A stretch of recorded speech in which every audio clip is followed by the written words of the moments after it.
This is Jocko podcast number 310 with Carrie Helton and me, Jocko Willink. Good evening, Carrie. Good evening. I went back to the living room and sat down on the couch. Newspaper clippings, letters of recognition, and photos with important individuals were scattered across my coffee table. The 47 years of my life were summarized in a pile of images and words. My life story stared me in the face. One photograph in particular caught my attention. It was one in which I was holding a single tomato in one hand and a bucket full of tomatoes in the other.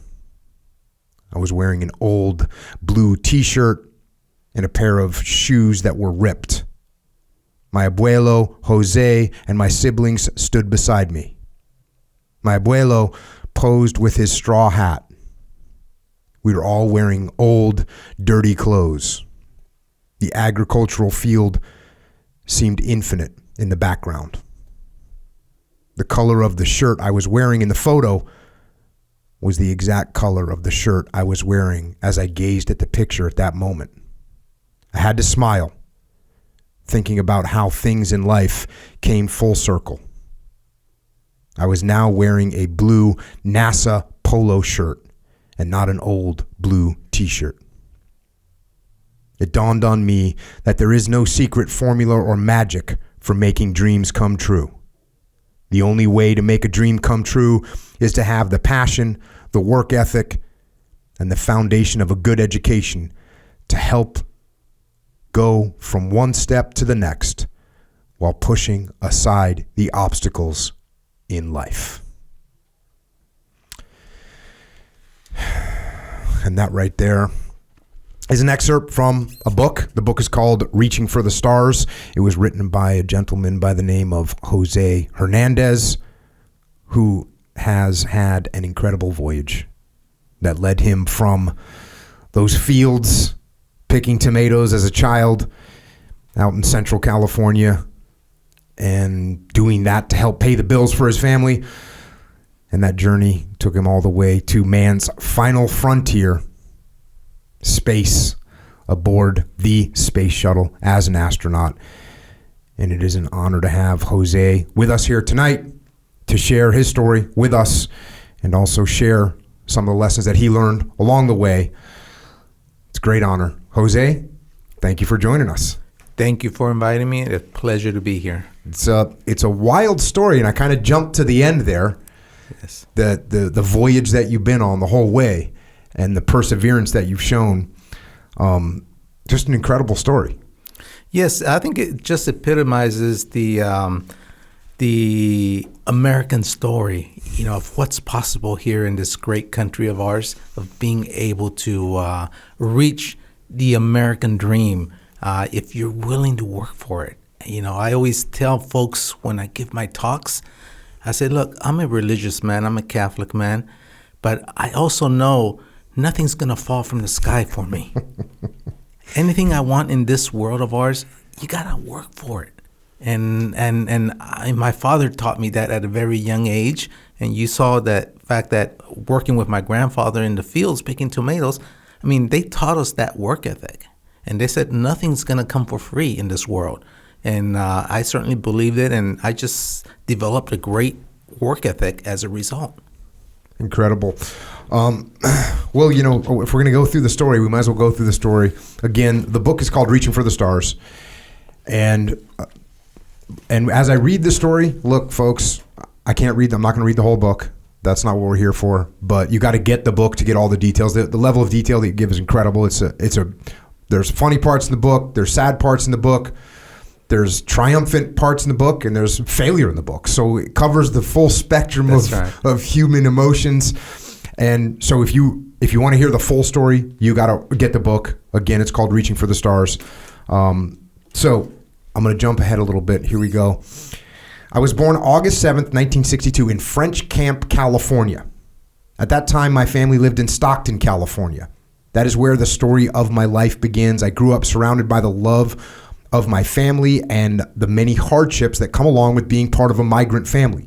My memory begins at the age of 5, precisely as the time I started school. I remember boarding this bus to school when we were living out in the countryside near the city of Modesto. The school located in the small town of Salida. Am I saying that right? Salida. Seemed very large and was filled with students who seemed a lot bigger and older than me. The classrooms were decorated and filled with rows of shiny new desks. The desks had built-in compartments that allowed us to store pencils, crayons, and papers. I could not believe I was assigned my own beautiful desk. Phrases of gratitude were silently running through my head, but all I could do was stare at the blackboard because I did not speak the language. I tried to figure out the meaning of what was written down and drawn in colored chalk. I never dared to raise my hand to ask a question, let alone answer one. I also never fully participated in any of the classroom kindergarten activities like singing, storytelling, or playing board games. It came as no surprise that my kindergarten teacher, whom I called La Maestra, spoke only English. She was not sure I understood everything that was being taught, much less being said. I remained silent with the hope of being invisible to everyone. So that's what it kicks off in. Going into school, no English, zero. Yes. And the teachers, they're just teaching in English, and that's that. Exactly. Deal with it. In those days, there weren't any programs like English as a second language where they put you and they try to beef up your English skills. They just threw you in the general population and you sank or swam, you know, and that's the way it was. And, you know, there's proponents that say that's the way it should be, and there's others that say, no, we need an English as second language as a program to help the weaker students. And so, but in that particular case, I had no choice. I was just thrown in there. What do you think? What's the way to do it? Just straight immersion? What's your opinion? When I went to college, I took Spanish. Yes. I took 3 semesters of Spanish. And I had a friend that's Mexican that I took Spanish with, and he grew up speaking Spanish. I got better grades than him in Spanish class. And when I got done, I could barely, you know, I'd go to a Mexican restaurant. I was worthless. I was worthless at speaking it. But I learned like the rules of grammar, exactly. Right? Yeah. But I remember sometimes the teachers, they had the thought, the professors had the thought that this is immersion. And so they wouldn't speak to you in any English at all. And I thought to myself, sometimes I thought to myself, I really wish you would answer this question for me because I don't know. I'm not figuring this out. I don't know. What do you think? I think it should be a hybrid because I think there's students that will do well under an immersion program. And then there's other students that really need that extra help so that they can get to that next level. And I'll tell you, you know, my first experience in kindergarten was just as you described it there, but it actually occurred in 3 different places because, you know, my story begins well before I was even born. My parents are from the central state of Michoacan in Mexico. And my father, at the young age of 15, out of economic necessity, he comes from a family of 12. He's one of the oldest boys. He had to come and work in California as in what he knew, which was agriculture. And he quickly set up a routine, which was common amongst folks from Michoacan, which was you would spend 2 months in Southern California, Ontario, Chino area, picking strawberries. Then you will move up to Salinas and you pick strawberries and lettuce. And then you will go up to the Stockton, Modesto area for 5 months. There you start off with the cucumbers, then the cherries, then you got onions and peaches, and and tomatoes, and then you end the harvest with the grape harvest.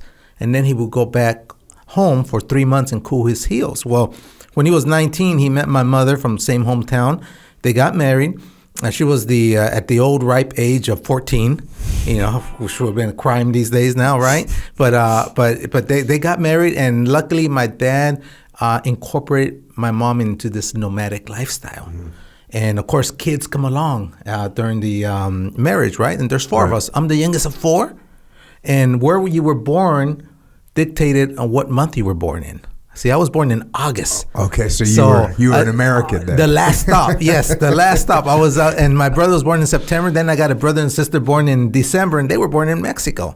Well, getting back to now, imagine we were living this nomadic lifestyle as a kid, and Spanish is the only language I knew how to speak. Right. Now imagine the kindergarten. My first kindergarten is going to in the Ontario Chino area. You know, they stick me in there just as I learn where the bathroom's at. They take me to Salinas, and just as I learn where those bathrooms are at, I'm down to my third kindergarten teacher in Stockton, and so you could imagine it wasn't a very conducive environment to learn.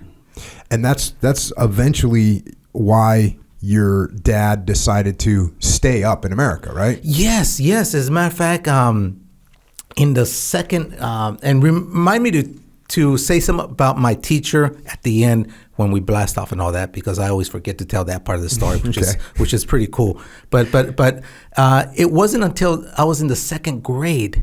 In the second grade, we were in our last stop in Stockton, and my dad gets up in the morning about a week before we go to Mexico. He makes what we call the gran anuncio, the big announcement.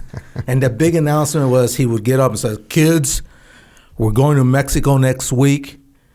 Talk to your teachers and get 3 months worth of homework." Why 3 months? Because that's what we stayed over there. And my parents didn't put us in school over there because Christmas vacation came along and all that. And they said, no. You guys are going to self-study.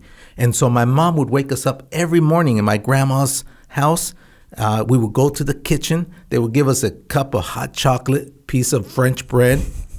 And from 8 in the morning to 12, all four of us would be doing our homework. You know, the homework was stained of chocolate, but we got it done. And so in the second grade, when he told us to do that, to get the homework, I went to my second grade teacher, Miss Young.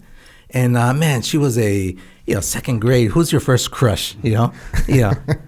Guilty as charged. In my mind, it was me and Miss Young. And I remember she was tall, young, Asian, and long black hair, and tall relatively to a second grader. Because now I see her, the poor thing is short, but she was tall back then. And I asked her for my homework. And she looked at me with this frustrated look and said, "You tell your parents I'm going to come home and talk to them." And that's when Miss Young came and convinced my parents that we needed to stay in one place. And that's what sort of changed the whole dynamics, the whole direction of our family. And I love to tell the story to educators because, I tell them, hey, I know you feel like you're not making a difference. But let me tell you one little thing my teacher did that changed the trajectory of a whole family. And I tell them this nice story about Miss Young. And she actually came to your house to meet your parents and tell them that? She did, yes. My mom, when she told me that she was going to come and talk to him that evening, I went running home. I didn't even wait for my siblings because they were in elementary school too.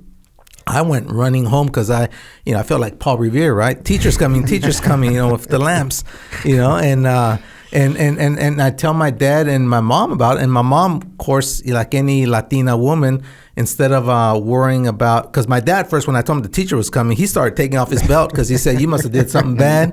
And I kind of backtracked and convinced him it had to do with our trip to Mexico. And my mom, different priority. She actually said, "We have to sweep and mop and make a nice dinner because the teacher's coming." And so, yeah, they pulled out all the bells and whistles when the teacher came. I loved when visitors came to our house because, we lived a very humble life. I never, ever went to bed hungry thanks to my parents' hard work. But I'll tell you, man, we had our fair share of beans and rice and tortillas and salsa. But when visitors came, the protein magically appeared in the form of a nice thin steak, chicken or a pork chop. And I remember I used to get so happy when my dad would say, "Hey, your uncle's coming or your grandpa's coming." Translation: we're gonna have meat on the table. But yeah, see, she actually came and she convinced, and she told a beautiful story to my dad to convince him, because my dad is a very how should I put it?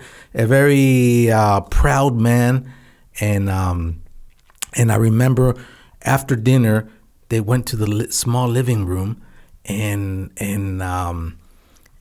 my dad and Miss Young thanked my mom for the dinner after she brought coffee, and she basically said, "I didn't really come here to have dinner, but thank you very much. I really came to talk to you about the education process of your 4 kids." And I remember this story because my dad and mom did not speak English at the time. Miss Young didn't speak Spanish, so I was the official translator since she was my teacher. And when she said that she was here to talk about the education process of the 4 kids, my dad immediately got uncomfortable because I know what's going through my dad's mind. He was saying, it's not a complaint of 1 kid, it's a complaint of 4 kids, you know.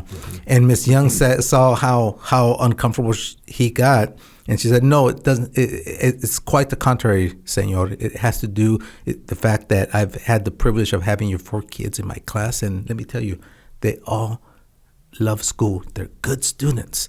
I said, "But this nomadic lifestyle that you're living is not helping them." And my dad immediately stops Miss Young and says, "Hey, wait. He says, it's true that my wife and I only have a 3rd grade elementary education. We're farm workers, and while my kids help me in the weekends in the fields and 7 days a week during the summer, whenever they're school," I said, "they're either in school or they're doing their homework, they're self-studying." I said, we take serious their education." And Miss Young said, "Yes, but you move to 3 different towns, 3 different school districts."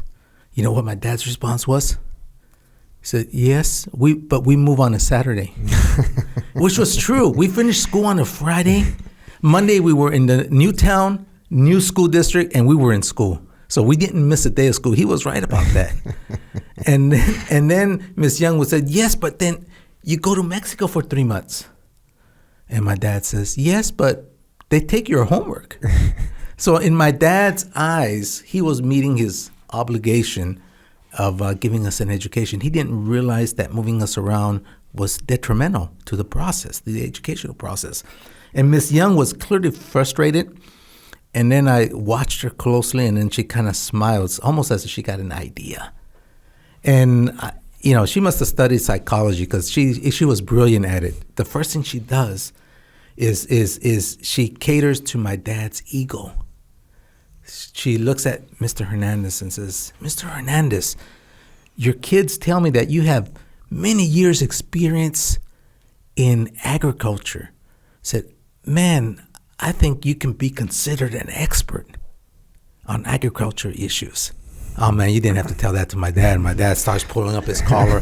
So, I'm not sure I could be considered an expert, but I do know a thing or two about plants. Can I help you? And, man, Miss Young lets out a bigger smile. He took the bait. He took the bait. And Miss Young said, "Well, yes, as a matter of fact, you can." She said, "I'm going to give you a problem, and you can tell me what happens because I think that's going to help me, but I think it's also going to help you." And my dad says, "Sure, so what's the problem?" She goes and she says, "Imagine I give you a small tree in a potted plant. I'm going to give it to you. It's a fruit tree." And my dad says, "Well, thank you." He said, "Now, I want you to find the best ground, fertile ground, dig a hole, and you plant it. And you take good care of it like the expert that you are. You're going to fertilize it, water it, everything. You take good care of it." My dad says, "Yeah, I can do that for you, Miss Young. Absolutely." Then she looks at him and says, 3 months later, I want you to find another piece of ground, equally as good. Dig a hole. Transplant that tree there. Keep taking care of it." My dad, puzzled look now, says, "Okay." And then Miss Young very quickly says, "And then another 3 months. What's more, every 3 months, I want you to transplant that tree, Mr. Hernandez. But you're going to take good care of it. It's going to get all the water, all the fertilizer, all the nutrients it needs because you're the expert. You're going to take good care of it." Then she looks straight in the eye to him and says, "Now, you tell me what happens in the long run to that tree." Oh, my dad starts combing his mustache like he likes to when he's very pensive, and says, "Well, Miss Young, that's very easy." He says, "The tree's not going to die. but you're going to stunt its growth because it's going to be weak. And if it's a fruit tree, it probably won't even bear fruit. Why? Let me tell you why. So a tree needs to be in one place so the roots can grow deep. And the branch, he even raises up his hands so the branches can grow big and tall. And he's doing this, and you can count to 2 seconds. Big and tall, and then you can see his facial expression. He got it. I mean, he got it. It took him 2 seconds, but he got it because he sheepishly kind of put his hand down. And I got to give, because my dad's very proud, but I got to give him credit that day because he could have got mad or denial, whatever, but he actually just looked at Miss Young and said, "Is that what you mean?" And Miss Young said, "That's exactly what I mean. I think my job is done here." And she excused herself and she went off. And I'll tell you, that year we still went to Mexico. But on the way back, we used to go by car. And from Stockton to Michoacan is almost a 3-day trip. On the way back that year, we didn't stop in Ontario, Chino. We kept driving north. We didn't stop in Central California, Salinas. We kept driving north. And we went straight to Stockton. From then on, that was our first and only stop. And then our trips back to Mexico, we still went every year, but our trips to Mexico shrank from 3 months to 3 weeks, centered around Christmas vacation. And all of a sudden, our education started to get traction. And why did it happen? All because the visit of one teacher. And this is why I always love telling this story to educators. I say, you just never know what little seed you're going to plant that's going to give fruit, no pun intended, in terms of helping kids. I said, so whenever you're down and out, think of this story, because I'm sure there's something you've done in your career that's affected a kid. You may not know about it, but I'm sure something that you've done positive has helped a family. Yeah, no doubt about it. That's an awesome story. I know there's another thing you mentioned in here that had an impact on you. I'm going to the book. It says Star Trek was my favorite show growing up. My brother Chava had a toy model of the USS Enterprise spaceship from the show, which was my favorite toy to borrow and play with for hours and hours. In Stockton, where we spent a majority of the year, while in California, we lived in a small, rented 3-bedroom house located on the east side of town. It was an old house made of wood with a tile roof. It had a small bathroom, a round dining table, and a living room with old furniture.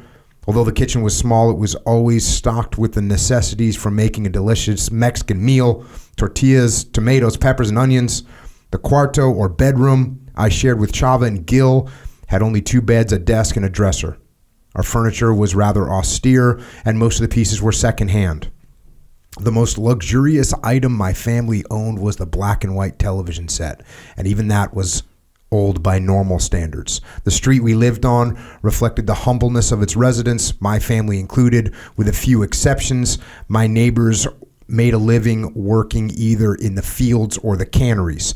The canneries process vegetables and fruits brought directly from the fields. This is where the tomatoes are packaged after being turned into ketchup or paste, and where the fruits are canned to become fruit cocktail. I came from a world bordered by limitations, primarily financial ones. Fortunately, as a child, I occupied myself with something that did not require any dinero because it was free. No one knew about my special hobby because I did not talk about it. Fueled by the scenes of Star Trek, I spent my time looking up at the sky, especially at night. At the time, I did not know exactly what had mesmerized me, but there was something up in the sky that fascinated me. I spent hours in my bedroom gazing through the window and staring up at the stars. I stared at the stars thinking those stars over there are twinkling, and that one over there is not. Those over there look yellow while those over there look blue. All of them appear to be the same, but they all are so different. So even from a young age, you were fascinated by what you were seeing up in space. Yes, and what really helped was the fact that aside from watching the first run Star Trek series and William Shatner, who, by the way, recently became a real astronaut, right? He went up into space. That's right. He just did. Crossed the Kármán line, so he became an astronaut, got his wings. But what really inspired me was, after watching things like Star Trek, Lost in Space, and those type of programs, when we used to go out to the fields, it used to be in the early dawn. It was still dark outside. And so we would go out to the fields away from the light pollution. And so you're in pitch dark still. The sun hasn't come up. It still needs 20, 30 minutes for it to come up. I would go outside, and you would go up and you let your eyes adapt, and you stargaze, and you can see the stars so clearly, and even clouds, like the Milky Way, those type of things, you can make out 'cause it was so clear, and those are the things that really grabbed my imagination, and I said, one day I'm gonna be up there. You have a good section in here. You learned just an awesome lesson from your dad. You say this: as I grew older, this is now you're working in the fields. As I grew older, I would learn the manyas, or bad habits, of the other workers. This included bending the bottom of their metal buckets inward to create less volume and thus appear to fill each bucket even more quickly. That's for the cucumbers, yes. I would also learn how to swiftly reseat a bucket of pepinos to make it look more full when it was really not. All tricks of the trade, I told myself. This was how we Hernandez kids spent our weekends and summers. We knew that it was our responsibility to do, and there was no way of getting around that. Every morning spent in the fields promised us the same routine of going to and fro, picking fruits or vegetables from the ground as the rays of the hot sun hit our backs. During one Saturday in particular, I fell over accidentally stepping on a yellow overgrown pepino that was rotten. I remember its rotten stench as I threw down my bucket, standing there thinking, I'm all covered in mud, I stink, I'm tired, and I'm sunburned. My siblings can continue working alongside my parents, but I'm not going to anymore. I want to go home, watch TV, and play. I decided to quit. I went to my father and pulled on his pant leg to tell him, Dad, I'm tired, I want to go home. When he heard what I told him, he leaned down, took hold of both my shoulders, and with a surprised look on his face, asked, What's wrong? Did something happen? Are you okay? Look at me. I'm dirty. I fell in the mud. I want to leave. Plus, I've already made $10 for the day, I cried to him. The day's almost over, he said. Just keep on working. I don't want to. Fine, he said. Take a good look at yourself. You don't like what you see right now? You don't like working in the fields in the hot sun or getting dirty? Am I right? Well, if you quit now, you'll be creating a pattern that is easy to conform to. If you don't work hard in school or in life, this will be your future.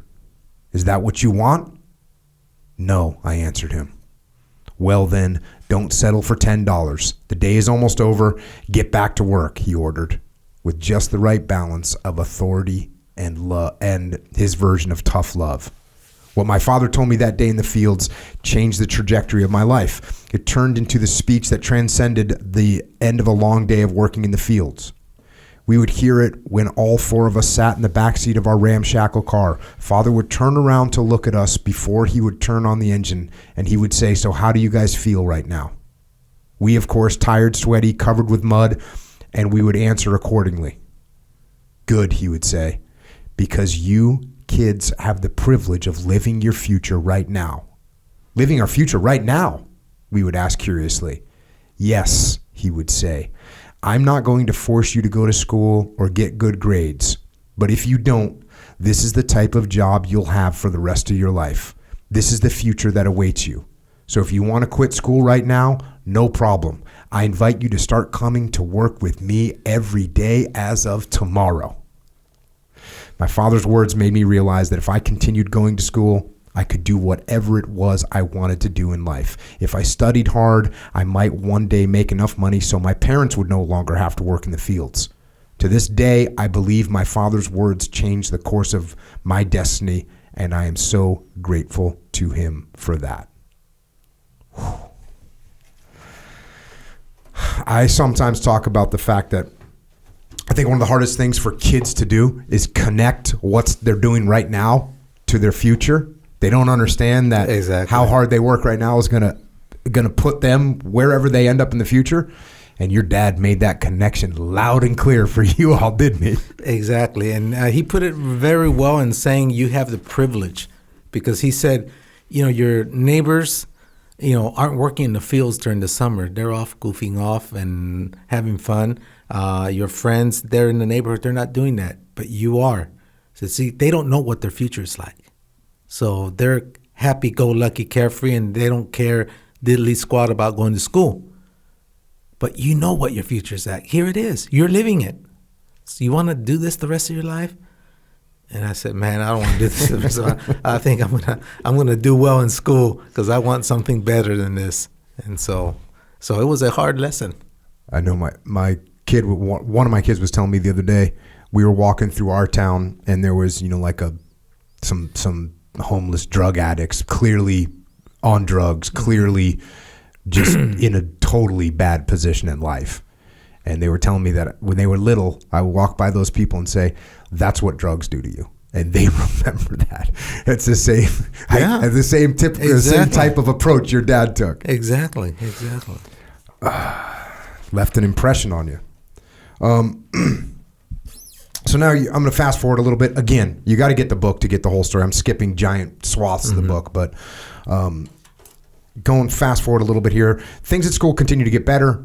Making friends became easier and speaking Inglés became less of a challenge as time passed. I did not consider myself fluent in the language until the age of 12. On the other hand, mathematics never gave me any problems. I had my routine down and I followed it strictly as a soldier would. Every day after school, I would do my homework, watch TV, and then play outside. The only things that differed from day to day were the questions that invaded my mind. I made it my personal mission to track down the answers to every single query that popped into my thoughts, constantly pursuing knowledge while satisfying my curiosity. You were into school, huh? Yeah, what really helped was my father. In those days they had the World Book Encyclopedia, and they used to have salesmen that would come to your house and they sell them to you. And I remember my dad. They came one day. And it was expensive. This is like $300 back then. It was like $300 some odd dollars or something. My parents didn't have that kind of money, but they bought the whole A through Z selection. Well, I'm glad they didn't just get like A through E. Exactly. They bought the whole thing, and man, whenever I needed to find something out, it's the good old World Book Encyclopedia. Yeah. I would read it. I would even go to the bathroom and take, A with me or B or whatever, and thumb through it as you do your business. But that, those little things that my father did really helped out. Where do you think your father? Obviously, he had this incredible grasp on the fact of how important education was. Where did he get that from? I think he got it from the fact that he had been working in the fields himself since he was 15. He came, even before then, back at home, he used to work in the fields. And I think he realized, he says, hey, I don't want to put my kids through this. And when he came to the States, he saw what people that had an education, what kind of jobs they have. And that's what he kind of, wanted us. My mother, both my father and my mother, if they had gotten an education, I think they would have been well-renowned psychologists, because they were like expert motivators. My mother, I remember every Friday we used to cash we used to get paid in the field. They still gave you checks, paper checks back then, and so on Friday after work, we would go directly to a gas station, Chevron gas station, and it had a little mini mart. My siblings would go inside while my dad gassed up, and they would buy, chips and sodas, and I would say, hey, get me one too, because my mom would then drag me like across the street to Bank of America to cash the checks. And I remember we were standing there inside the bank. It was about 4 p.m, hot summer day, about over 100 outside. And, you go into a bank nice and cool, right? And that air conditioning. And so we're standing there in line, and I'm minding my own business, enjoying the cool weather there. And then I feel a tug on my shirt, and it's my mom. I say, what's up, Mom? And she points to what obviously is the bank manager. And she says, what do you see there? And it was this dude, a very nice tailored suit with a nice tie and dressed very nice. And obviously he was, one of the muckety mucks there in the bank, right? And I said, well, I see a man. And she says, no. I said, I see you.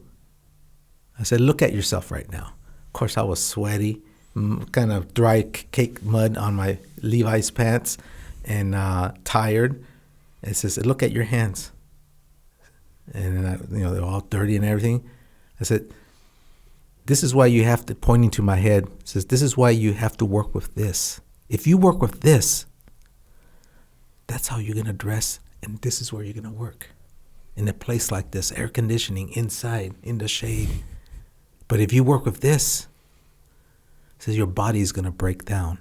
You may be able to do it for a few years, but eventually your body's going to break down.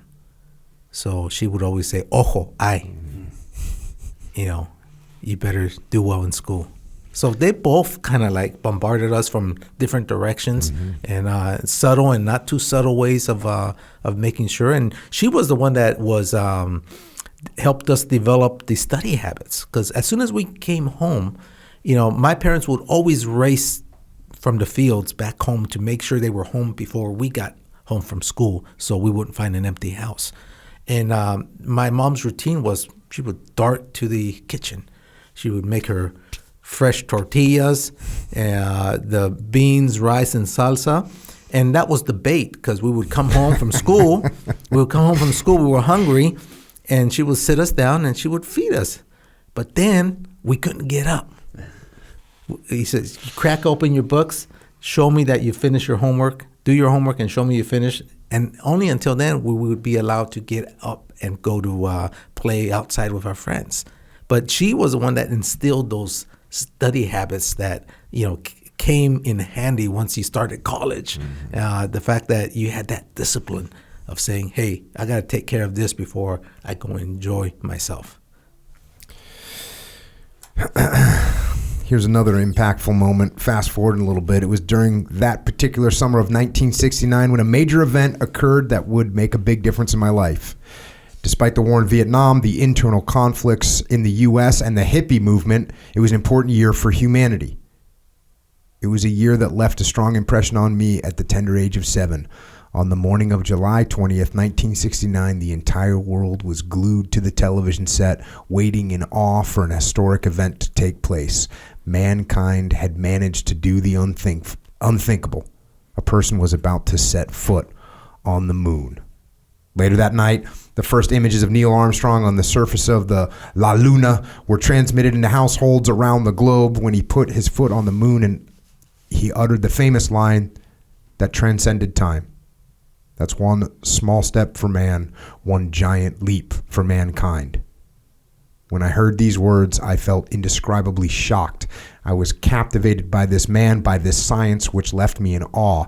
Absorbed in the broadcast, I got up abruptly to get closer to the television screen. I had an epiphany. During that exact moment, I discovered what I wanted to be when I grew up, an astronaut. And from that moment on, I was determined that absolutely nothing would get in the way of my dream. And thus the dream was born. There it is. You remember watching that, huh? Yeah. It was such a big event. I think everybody would in the whole world, was watching that because it was an amazement. Because to think that the Apollo rocket and the capsule, which has less computing power than your average cell phone, was able to go, and using vacuum tube technology, we were able to go to the surface of the moon, send a couple of humans down there, and then bring them back home safe and sound. I mean, it was just amazing. It was like Star Trek going live, for real. So I was just amazed, and I was, I was saying, this is what I want to be. Your parents are getting a lot of credit today. Here's another little point where they get a ton of credit. The only people I did share this dream with were my parents, and to my pleasant surprise, they offered me with words of encouragement. My father sat me down at the same kitchen table where my mother made us do our homework every day and offered me a few words of advice. He said if I followed his recipe, I could do anything that I wanted to when I grew up because we lived in the United States. He explained to me that my siblings and I had the opportunity to live the American dream. Looking at me very seriously, he said, first, identify what you want to be when you grow up. Second, know how far you are from your goal. Third, draw yourself a roadmap that gives you all the steps it will take to get there. Fourth, get yourself a good education. Fifth, and finally, apply the same work ethic that you have in your work in the fields to your books and subsequently to your job once you graduate from college. Mix all this together, Jose, and you can be successful at anything you want to do, including becoming an astronaut. Yeah. Out of the gate. And I took that hook, line, and sinker because, when you're 7 and you're 10 years old and your father tells you something, you believe it. So if he told me, follow this recipe and you'll become an astronaut, man, I took that hook, line, and sinker. I said, I'm going to be an astronaut. I really believed it at the time because I said, these are steps I can follow. And I believed my father. And this is why I love sharing that recipe because it works. It works. And this is why I try to tell people, I said, to reach your full potential, I said, follow these 5 simple ingredients. Later, I added a 6th ingredient, which is perseverance, and we'll talk about that a little later. But I added that 6th ingredient, and I said, if you guys follow these 6 ingredients, I said, sky's no longer the limit. Space is, because I proved that. You know what's amazing when you were sitting there saying that, when you're a kid and your parents tell you something, you listen to them. I mean, imagine if your dad would have had a different attitude. Imagine if your dad would have said, oh, you'll never be an astronaut, or you don't have the chance of doing that. I would have never been You never one. would have done it. No, because I would have believed him. I said, this is too monumental for me, and where I'm at economically, it's not for me. And I would have believed it if my dad would have told me that. But he didn't. It sounded like early on, your dad especially was pretty adamant about you understanding that your future is your choice, and he provided the alternative right up front for you. You experienced it, working in the fields. And then, so I've got to imagine you coming to him with a choice. You've decided, at this point as a young kid, that space is it for you, being an astronaut. So I've got to imagine, he was really open to that and encouraged. And I'm certain, he didn't believe I could reach it. Right. Obviously, but he was so interested in us getting an education that it's like, he said, if that's what motivates him to go to college, finish high school and go to college, so be it. Right. I mean, this is the same thing I tell my kid, my oldest kid. He's finishing up his PhD in Purdue in aerospace engineering. Wow. Has 2 masters, a bachelor's, and I told him, when I hooded him for his first master's, we were standing there in line. We had never talked about his future in terms of where he wanted to work, and I thought he was done with his first master's. But he said he was going to graduate school and he wanted his PhD. And I said, "Oh, cool, great, that's great." I remember we were standing there in line. And I told him, "Son, why Purdue?" And he said, "Dad, I took a page off of your book." He says, I made a list of all the astronauts that got selected by NASA, where they graduated, and guess which school has graduated the most astronauts?" I said, "Let me guess, Purdue." He said, "Yes, including Neil Armstrong." Wow. And so that's when I told him, I said, "Son, if wanting to be an astronaut motivates you to get your PhD," I said, "you go on and be an astronaut. Because you know what? Once you get that PhD, there's going to be a lot of opportunities open up for you. You may not make it to be an astronaut, but I think you will." I said, "I think you can make it, but you're going to have so many other choices in life with 2 masters and a PhD and bachelor's." And so yeah, exactly. Powerful. Yeah. Your family eventually moves into a little place and eventually buys a place. Yes. Eventually buys a place. You say here, after a few more years of renting, my parents would buy this house from the landlord. The landlord facilitated a rent-to-own finance plan. that I, as a 12-year-old kid, helped translate and explain to my father. Finally, the family had a place to call home, although our new barrio or neighborhood was far from ideal. It had a slew of problems, just as any other barrio in South and East Stockton did. Since we were in one of the older, more depressed neighborhood, we witnessed far more crime than other people who lived in the newer part of town. I started to become more, fast forward a little bit, I started to become more social at school and in my barrio. It was at Fremont Middle School where I met Carlos and his older brother, Alberto. Another person I hung around with in school was my friend Sergio. He lived across the street from me. The four of us were like brothers. We stuck together through our adolescent years. We were there for each other in good times and in bad times. Do you guys know what a pocho is? Asked Carlos while we were sitting on the stairs in front of my house. No, Sergio and I answered jointly.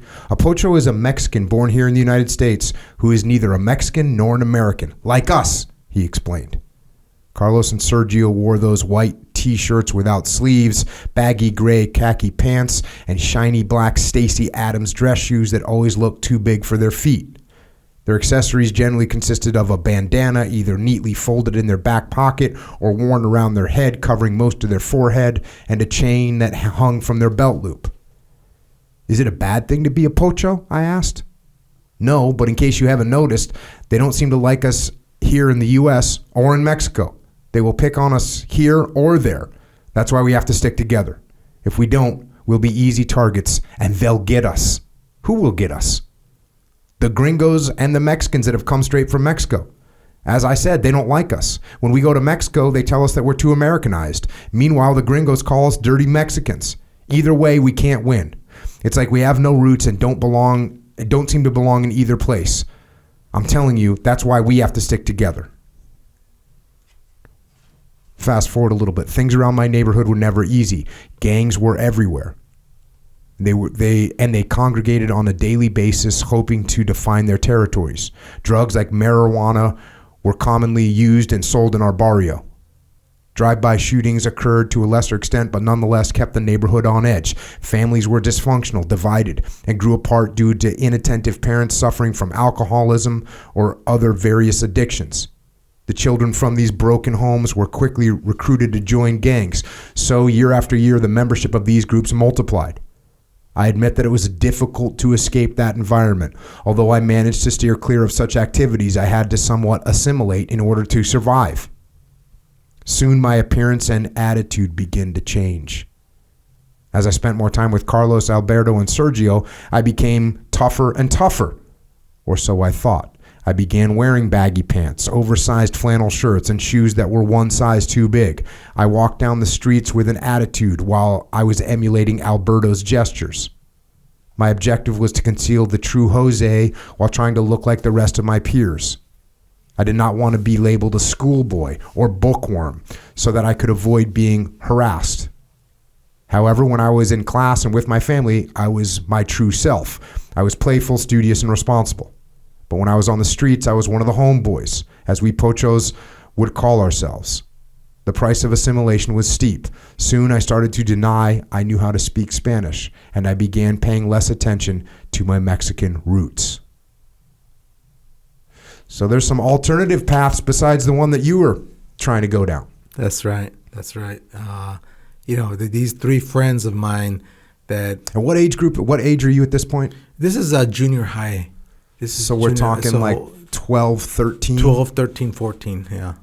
Yeah, and it's at that point where you kind of, there's some points in your life that marks you that says, hey, I've got to change the way things are in the direction I'm heading.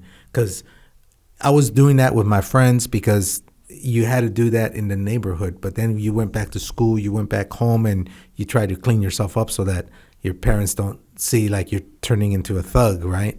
Kind of thing. And then you start thinking about, okay, I'm doing this more and more and more. Am I going in too deep, kind of thing? And you try to extract yourself from it.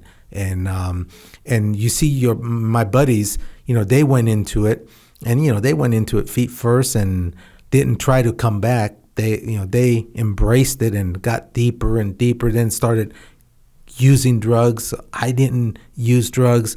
then they started dealing with drugs. And, when I started seeing all these things of how it was changing them, because they were a good 2-3 months ahead of me in the process of transformation, if you will. Mm-hmm. And I saw where they were heading. I kind of saw that roadmap, and I said, man, I don't want to be like them. And little by little, I just started pulling away, hanging out less and less with them. And to the point that when I got into high school, these guys made the transition to high school probably one semester, and then they just stopped going. And I kept going to high school, of course. And so they were still my homeboys. They were still in the neighborhood. And in a sense, it was great that they were still around because, that was kind of like the protection that I had in the neighborhood because they knew I was, everybody else knew I was associated with them. And so no one dared mess with me because then they had to respond to these guys. And these guys were very good and, they respected the decision I made. And it's not like they harassed me and said, oh, no, we're going to get you now because you left. That they actually said, no, you go do it. Mm-hmm. That's pretty awesome for them to be able to say that, because a lot of times what you find with kids is they don't want anyone to get ahead. They don't want anyone to go further. They'd rather just drag them back down. And I see that I see that not just with kids. I see that with human beings. There's a lot of human beings that when somebody makes a move to try and elevate and try and go further and try and do more, people discourage them instead of encouraging them. Yeah, it's the crabs in the bucket. Yeah, the crabs in the buckets. That's it. One starts coming out, hey, come on down here, and you get pulled back down. So that's a real testament to those guys that they actually, instead of trying to drag you back down, they tried to lift you up and help you get out of there.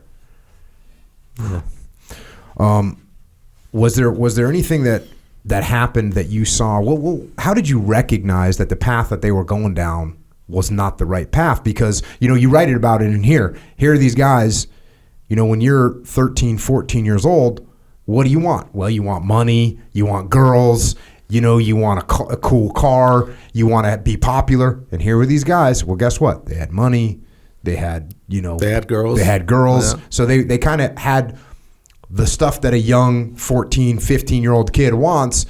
How did you realize that the path that they were going down was the wrong path? Very easy. We went cruising one day. We would cruise around Stribley Park, and then we got shot at. Mm-hmm. That wakes you up. I said, I don't want to be a statistic. Mm-hmm. We got shot at, and it's because these guys are dealing, and they must have been dealing in the wrong area, and they got shot at, and I was in there, innocent bystander, but I was there. And they were carrying, and I said, man, I don't want to do this. This is not how I want to end up. And you were able to see that, luckily. Yeah. You got another story in here that's an interesting story. It's just a good life lesson. You found a wallet with money in it. Oh, yeah. Tell us that story real quick. Yeah. We found I found a wallet and I forget how much money. It had like about $600-700 in it, cash. Dang. And but it had an ID and everything, and I had an address and everything, and I remember I found it. I went home to my dad, and I said, hey, Dad, I found this wallet. He said, what's in it? I said, there's about $600 in it. My dad looks at it first, and I could see the temptation he had just as I did. And I think more than anything, he just wanted to teach me a lesson and said, if there's an owner here, we ought to try and reach out for him and try and do it. And unfortunately, he lived like in Oakland or somewhere. He was visiting relatives. So we waited like about a week or two when we had a weekend, and then we drove to Oakland. And we found the address, and then I gave it to the guy. The guy, it was an older man, probably in his 60s, and said something about he had sold something, a car or something. I forget what he did. And said he had lost the whole wallet, and he thought he would never see it. He couldn't believe it. And, he gave me a $20 reward or something like that. And I was happy. I said, hey, I did something good, and I got $20 out of it. So, and I think he gave my dad another $20 for the gas and stuff. Yeah. But, yeah. But teaching that lesson of doing the right thing. Yeah. doing the right thing, even though it might sting your finances a little bit. It's still the right thing to do, and that's what your dad was wanting you to know. And that was at the same age? That was kind of that same time frame, 14? No, that was a little younger. A little younger. I was probably about 11 or 10. Yeah. Still, that kind of money, as an 11-year-old. Yeah. Hard to... That's a lot of money. Yeah, man. It's a lot of money today. Yeah, for me. $600. Come on. 14, I probably would have said, hey, this is a good down payment for my car that I'm going to get next year or something. But no, I was too young. Fast forward a little bit. I started my freshman year of high school at Franklin High School at East Stockton. At that time, Franklin was one of the toughest schools in Stockton, with a delicate balance of Caucasian, Latino, and African American students. Fast forward, I found refuge in something I awkwardly called my best friend: math.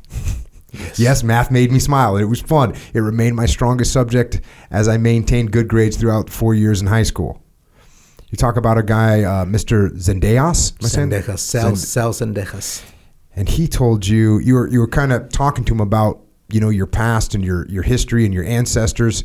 And he said, I think you can find who you really are in the history of your ancestors' country. I know I did. Jose, don't ever be ashamed of your culture and its traditions. They are what make up your identity. You should be proud of who you are. Do you know why? No, I answered attentively. Because you belong to two countries and two cultures. And that's a wonderful thing. Not everyone is as fortunate as you are.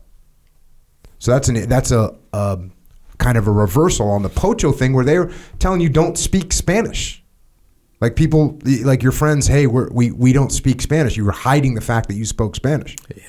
Yes, and I'll tell you, shortly after Sal Zendejas, my teacher, said that, I think I was a junior in high school, and I'm not sure if you talk about the homecoming float, but it falls very good with this story.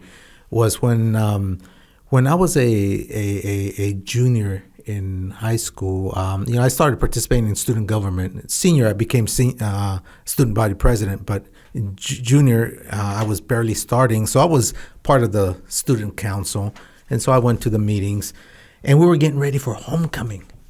And of course, every class, the senior class, the junior class, the sophomore and freshman, have a float, right? And they have a homecoming float.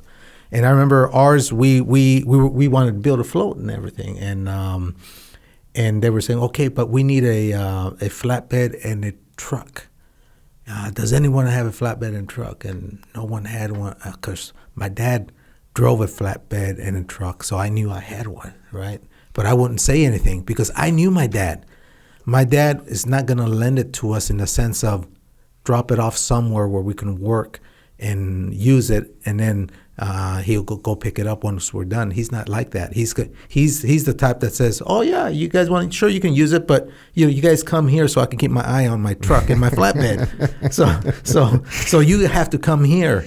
And of course, we lived in East Stockton, worst part of Stockton, and we lived in at the time it was that 2-bedroom dilapidated rental that we still didn't own yet, and actually we did own it by then, and so we owned it, but it was in the worst part of Stockton, and so I was embarrassed to have my classmates come to my house because I figured, surely they live in better houses than this 2-bedroom dilapidated piece of junk that we lived in, right? But that was our home. And so I resisted, and we had meeting after meeting, and then it became clear that the very last meeting they were going to cancel the junior entry for the homecoming float because we didn't have a flatbed or a truck. I finally had to fess up. I said, I have one, and oh, you do? Great. I said, but there's a catch, and they said, what's that?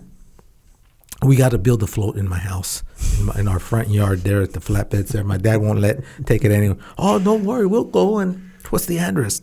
So I gave him the address, and and building the float, it's after class. They usually start on a Monday because the thing is on Friday, and so we start on Monday, and so people came.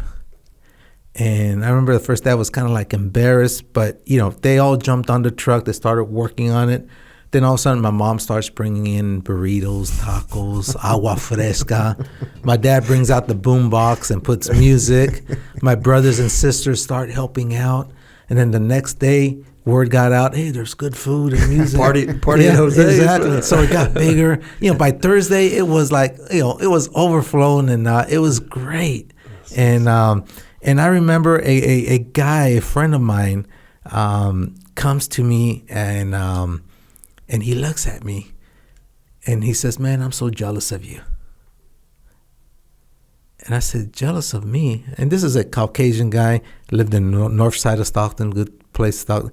He had one of those, Smokey and the Bandit cars. Oh, a Trans Am. With the Eagle. Yeah, he had barely started driving, and he got a new car, and he said he was jealous of me. And I said, dude, look what you're driving, and you're jealous of me?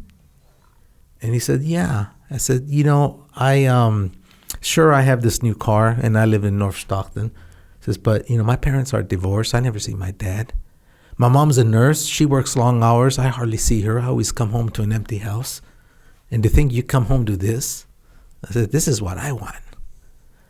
And that's when I realized that, bringing in both parts of my culture to identify who Jose is was the best thing to do.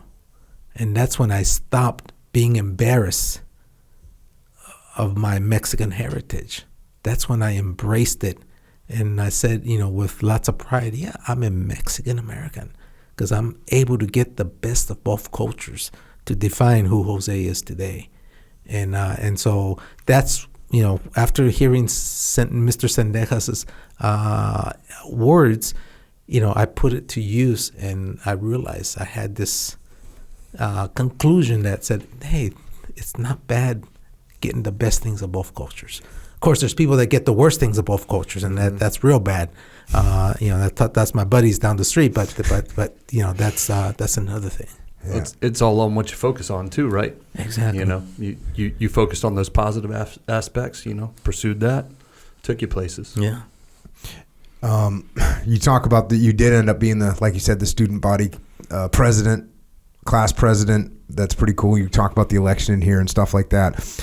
Fast forward a little bit. You say, one day I heard a news brief on the radio that said Costa Rican Franklin Chang Diaz, the first Latino American astronaut candidate at NASA, makes his dream come true. The news commentator talked in depth about Dr. Chang Diaz's struggles and triumphs in his quest to become an astronaut. Quote, Franklin Chang was born in 1950 in San Jose, Costa Rica. He was sent to the United States after finishing his secondary education with only $50 to his name and without knowing a single word of English. He recounted that all he had was a suitcase full of aspirations, end quote. So there you had a little someone to relate to a little bit. You were looking at him that way. Exactly. Well, I figured he was opening the road for others. Mm-hmm. I said, once they selected the first Hispanic American astronaut, I said, well, then, that opens the door up for me. So he was someone that really kind of put added fuel to my fire of wanting to become an astronaut. Because now I said, now I know it's possible, because he's living proof. And it resonated so much because, he had brown skin like I have. He spoke with an accent like I did, and he came from very humble beginnings just like I did. And I said, well, if he can do it, why can't I? Mm-hmm. And so it empowered me. You got into a bunch of different universities, get done with high school, fast forward a little bit, you end up going to the University of the Pacific, which is up in Stockton, had a great engineering program, yes. And it would allow you to be at home. Yeah, I saved on room and board. And then I was able to work in the fall at the cannery during the night shift. I remember, the first 2 months of school was always tough because it was August, September, and then as you get more seniority, you go into October, November in the canneries, and then you get laid off. But I remember, it's tough because you go to work and the cannery was only a block away, so I would walk to the cannery from my house. And I would walk in this big yellow raincoat because I worked in cleanup from 10 at night to 6 in the morning. And then I would get home, shower, eat something, and then my classes started at 8 o'clock at EOP, finished till about 2, 3, and then did some homework, and then fell asleep about 7, and about 9:30 get back up and go back to work. On the grind. The literal grind. Yeah, so, but, it was only a short period. It's like 3 months kind of thing. On average, it was about 3 months. But, that helped me. The cannery paid pretty well compared to field work. So they paid very well. So that, along with the fact that I didn't have to pay room and board, allowed me to go to Pacific and, pay the tuition, my part of the tuition, because I got Cal Grant, Pell Grant, and those type of assistance to get to help pay for the tuition. I got to cover this one section because we talked about it a little bit. You talk about your friends here. Years later, after drifting apart, I would find out that this is Carlos, he did indeed not continue his education. He ended up doing low-skilled work and low-paying jobs. Drugs robbed his brother Alberto of his future. They found Alberto's lifeless body in his apartment, and an autopsy revealed that he died of a drug overdose, probably the result of heroin or cocaine use. As for my neighbor Sergio, he too did not have an opportunity to make something of himself. One day, years later, as I was getting an award for one of my projects, I received a call from my mother who told me that the neighbors stumbled upon his body, which was hanging from a tree in the park. To my knowledge, no arrests were made in connection with his death. It remains unclear as to whether it was a suicide or a homicide. I truly believe my friends were not the individuals they appeared to be. They were just 3 little boys who needed role models in their lives to steer them in the right direction. If someone would have made them realize the importance of going to school or infused them with self-confidence, their destinies would have been very different. When I received word of their deaths, I felt impotent, wondering perhaps if I could have done something to help them make the right decisions.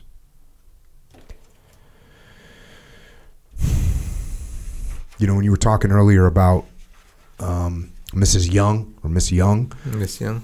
And it's not just educators, that have the opportunity to have a huge impact on people's lives. Anybody, if you're listening to this right now, you can help so many people that you reach out, talk to them, try and show them the right direction. I mean, you don't have to be in a position of authority to be able to help people and steer them in the right direction. And it's and that was the great differentiator between them and I. You look at my parents; they were involved. They didn't know. I mean, sure they didn't go to PTA meetings and none of that, but they were involved with keeping an eye on us, making sure we wouldn't stray, and making sure we were doing well in school.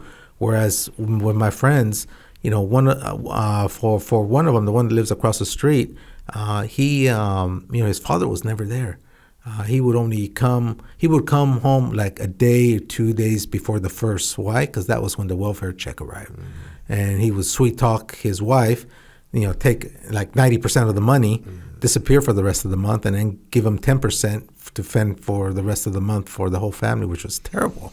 And then on the other side, the 2 brothers, both the mother and father were alcoholics.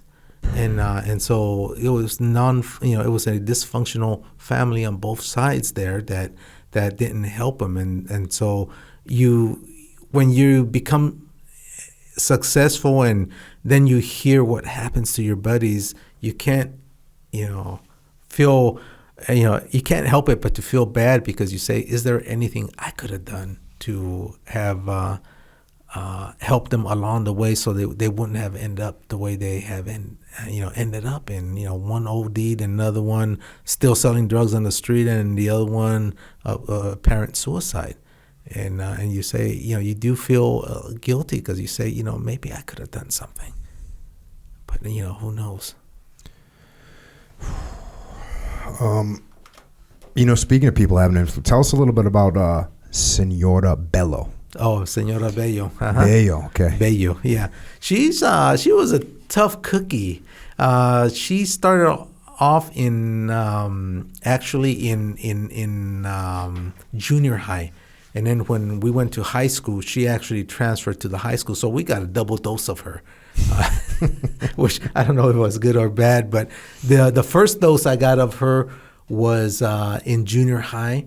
And she was the one that basically, remember I told you I started to forget my Spanish and everything? She's the one that sort of turned that around and said, no, you will learn Spanish, and you will learn it in a correct manner, and all that stuff. As a matter of fact, I went to Guadalajara. She was a Spanish teacher, so she set up a trip to Mexico, and we went to a blind school and got boarded there, and would spend like 2 weeks during Easter in Mexico. And so she was tough as nails. She was a tough cookie, tough grader. Everything didn't cut you any slack. And then in high school, she became a biology teacher. So then I went to Mexico, Baja California, twice with her, again on Easter with the biology kids, and we would do plant taxonomy and marine biology in Baja, and we would like make corners of different quadrants, and we would have to classify every plant in that quadrant so you get a good idea of what kind of vegetation existed in the Baja Desert kind of thing. And we were always sleeping under a tent and stuff like that. So it was interesting times there. And again, she was very, very tough on us. But that's what prepared me for college, man. Because without her toughness, I think I wouldn't have had the mental toughness to get through physics and chemistry and calculus and all those engineering courses. Yeah, you ran into her as you were starting university, and one of the things she told you, and this is going back to the book, she said, "You're all grown up now, Jose. You're about to turn 18 and embark on your college career. I was once young and in college just like you. I know the challenges you're going to face. The only thing I ask of you is not to forget who you are and where you come from. Don't allow anything or anyone to deter you from your schoolwork." She was staying on you. Yeah. She was a second mother. She was exactly like a second mother, and so she kept an eye on us. You got a cool story in here. I gotta read this one because I enjoyed it. You're checking into one of these classes. "Good morning, class. I'm Professor Andres Rodriguez. I will be teaching you physics. Are there any questions?" Dr. Rodriguez was a very short man with silvery white hair who always seemed to have an unlit cigar used more like a pacifier in his mouth or his hand. He talked with a very heavy accent. Because of the cigar, I guessed he was of Cuban descent. Later, I would find out my assumptions to be correct. "Will a syllabus be handed out?" asked a female classmate very hesitantly. "Syllabus? There's no need for one. The curriculum of this class is going to be something none of you have ever seen before. It's not going to make any sense without me personally guiding you throughout the semester. Let's begin, shall we?" I shivered with goosebumps when I heard him speak in what I thought was an unfriendly tone. Looking around the classroom and seeing all the new faces once again brought me back to the same feelings I had when I was in elementary school, when I was trying to figure out what the writing on the chalkboard meant. The only difference now was that the board was plastered with symbols and numbers, not words in a foreign language I did not know. Just 10 minutes into his lecture, I was beginning to think that there was no way I would ever pass this class. The chalkboard was filling up with one physics formula after another. I might as well have been staring at Egyptian hieroglyphics. Professor Rodriguez was talking and writing so quickly that I could barely keep up. I just wrote down everything he wrote down as fast as I could without understanding any of it. "Any questions?" he asked. No one raised a hand. I took a deep breath, and as I exhaled, I dared to raise my hand. "Professor Rodriguez, I really don't understand anything you just wrote on the board," I told him. Some of my classmates began to laugh, making me feel like an idiot for raising my hands. Professor Rodriguez looked at me, smiled, and asked, "What's your name?" "Jose," I responded. "Well, Jose, the reason why you don't understand anything that I wrote is because it's nonsense. It's nonsense. It's a joke, and if you all look closely, you will see that this was a lesson in disguise." Everyone became silent, embarrassed by both their own ignorance and their fear of not speaking up. They all seemed to wish they had found themselves asking for clarification. That's a good trick. Yeah. You referred back to someone else here, Dr. Jones, who said, "Don't ever be left with any doubts or questions. Better to be ignorant for a moment than for life. If you don't understand something, simply ask." That's correct. Good lesson learned right there. Yeah. Well, I figured, and Dr. Jones was the director of a program there at UOP, University Pacific, the Community Involvement Program, which gave scholarships to kids from the local area to attend the university, which is a private university, and they paid up to like 80% of your tuition. So I remember, we had like a 2-week orientation before school started, and one of the things, this was a African American tall gentleman, Dr. Jones, and he would always call us, his kids, from the program, but he would always say, "Hey, you need to sit in the front of the class. Don't sit in the back. Why get it filtered? Sit in the front, ask questions, always do." And it says, and then he would say, "Jose, we're giving you a scholarship, right?" I said, "Yeah." I said, "But how much are you paying a year?" I said, "I still have to come up with about $3,000. He says, "Okay, get your money's worth." And so that's exactly what I thought of when Dr. Rodriguez was doing all this stuff, and I would sit there in front and writing everything. I don't understand none of this scrap. Don't understand it. And I said, "Man, I'm paying $3,000. I said, I'm going to ask. I want my money's worth." So I asked, and I said, "I don't understand this." And that's when he said, "Good, I'm glad you don't, because you shouldn't." I said, "I just want to teach you guys the lessons that because we're going to go through a tough course here. If you guys have any questions, you ask them. So don't assume, because it's only going to get worse," he says. "It's going to get worse if you let it pile on. You need to understand the basics, so ask questions." Then he started with his lesson. Yeah. I didn't go to college until I was older. The Navy sent me to college when I was 28 years old. And I would sit right in the front row. And if a professor talked about something that I didn't understand, I would immediately raise my hand. "I don't understand that," because I was a grown man. I didn't care what the other kids thought. I just wanted to make sure I understood what they were putting out.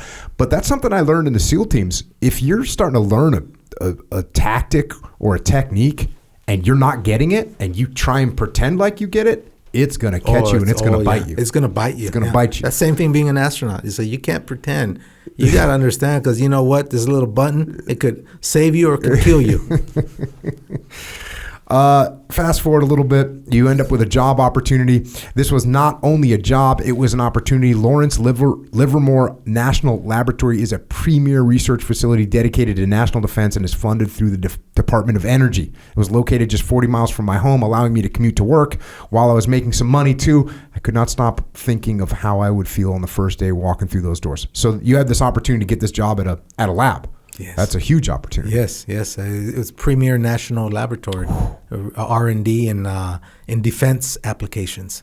So, what year did you do that? Was that? Did you start interning there in college? Yes, I started interning in '83 and again in '84, and then I got offered a job in '85 career, but I went to my master's degree, and then I got hired in '87 full time. Fast forward a little bit, in May of 1985, at the age of 22, I found myself dressed in a black and orange graduation gown with my standard issued black cap, ready for college graduation. I could hear my mother's applause as I walked across the stage to receive my diploma because it was the loudest. With my degree in hand, I stopped to show her what I had written on top of my cap before exiting the stage. It read, "Hola, Mama."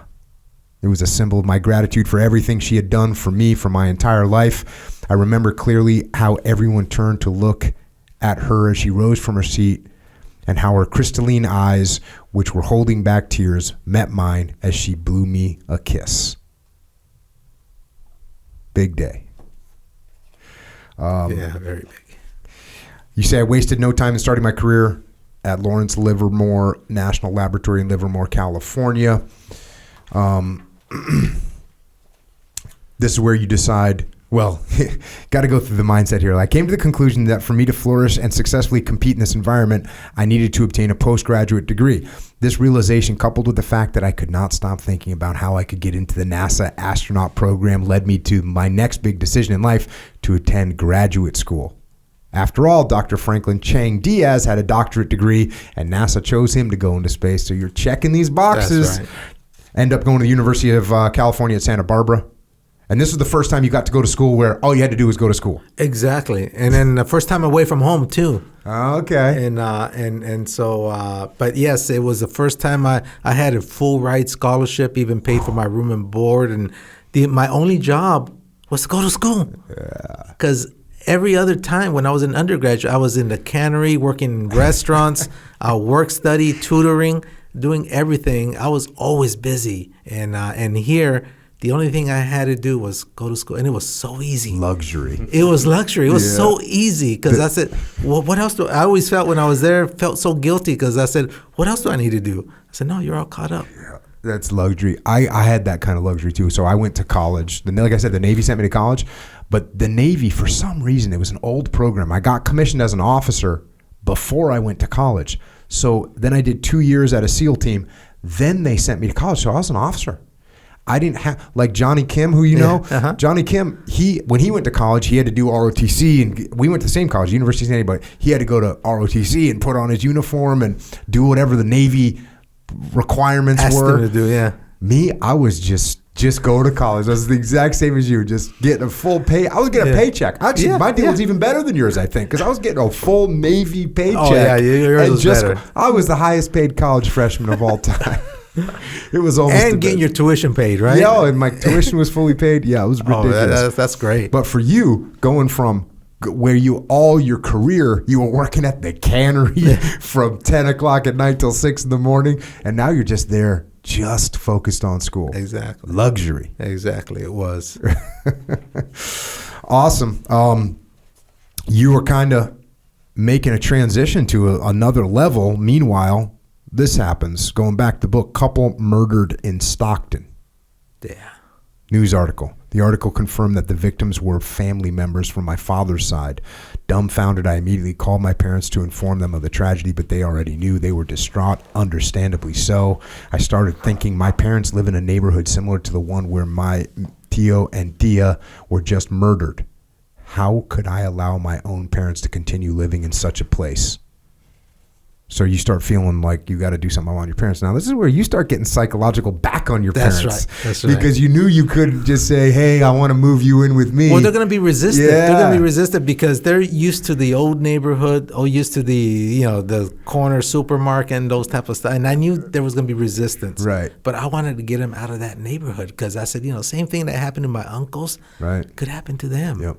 And of course, they were resistant. So go ahead. Well, you go ahead. What'd you do? You played a little psychological warfare on them. Yeah. Well, I had just bought a house myself because I was working at Livermore. So I bought my first 3-bedroom, 2-bath house in North Stockton, nice area, and I was living by myself, of course. And somehow I wanted to get them to come live with me, and of course. They resisted. They said, "No, this is our home. This is where we belong. I said, but look what happened to Uncle and Aunt." And said, "No, that's not going to happen to us." And finally, I said, "This is what I'm going to do." I said, "I'm going to tell Mom that I really need help with the house cleaning, and also I'm going to go to the pharmacy. I'll buy me a few condoms and kind of hide them where she could find them." and I know she was going to clean and she's going to find them. She's probably not going to say anything to me about them, but I know she's going to have a conversation with Dad. And the conversation, I said, she's going to say, "Hey, we have to move over there and make sure our kid doesn't make a mistake. Look what I found, this and that." And there's a good Catholic parents, old fashioned. So it worked. It worked to the T. It worked. Next thing I know is they're packing their stuff and they're moving over. So yes, I did use a little bit of psychology to get them over there. And we've never talked about it since then. She hasn't mentioned it. I've never mentioned it. And it just worked. Yeah, it just worked. It just worked. Fast forward a little bit, in 1991, you lost your grandfather. Yes. And that was, your family was close. Even though you spent less and less time in Mexico as you got older, you still, this was a huge impact for you, a huge loss. Yes, because I grew up as a kid. I would spend 3 months over there in their house with them, growing up with them. My parents were there.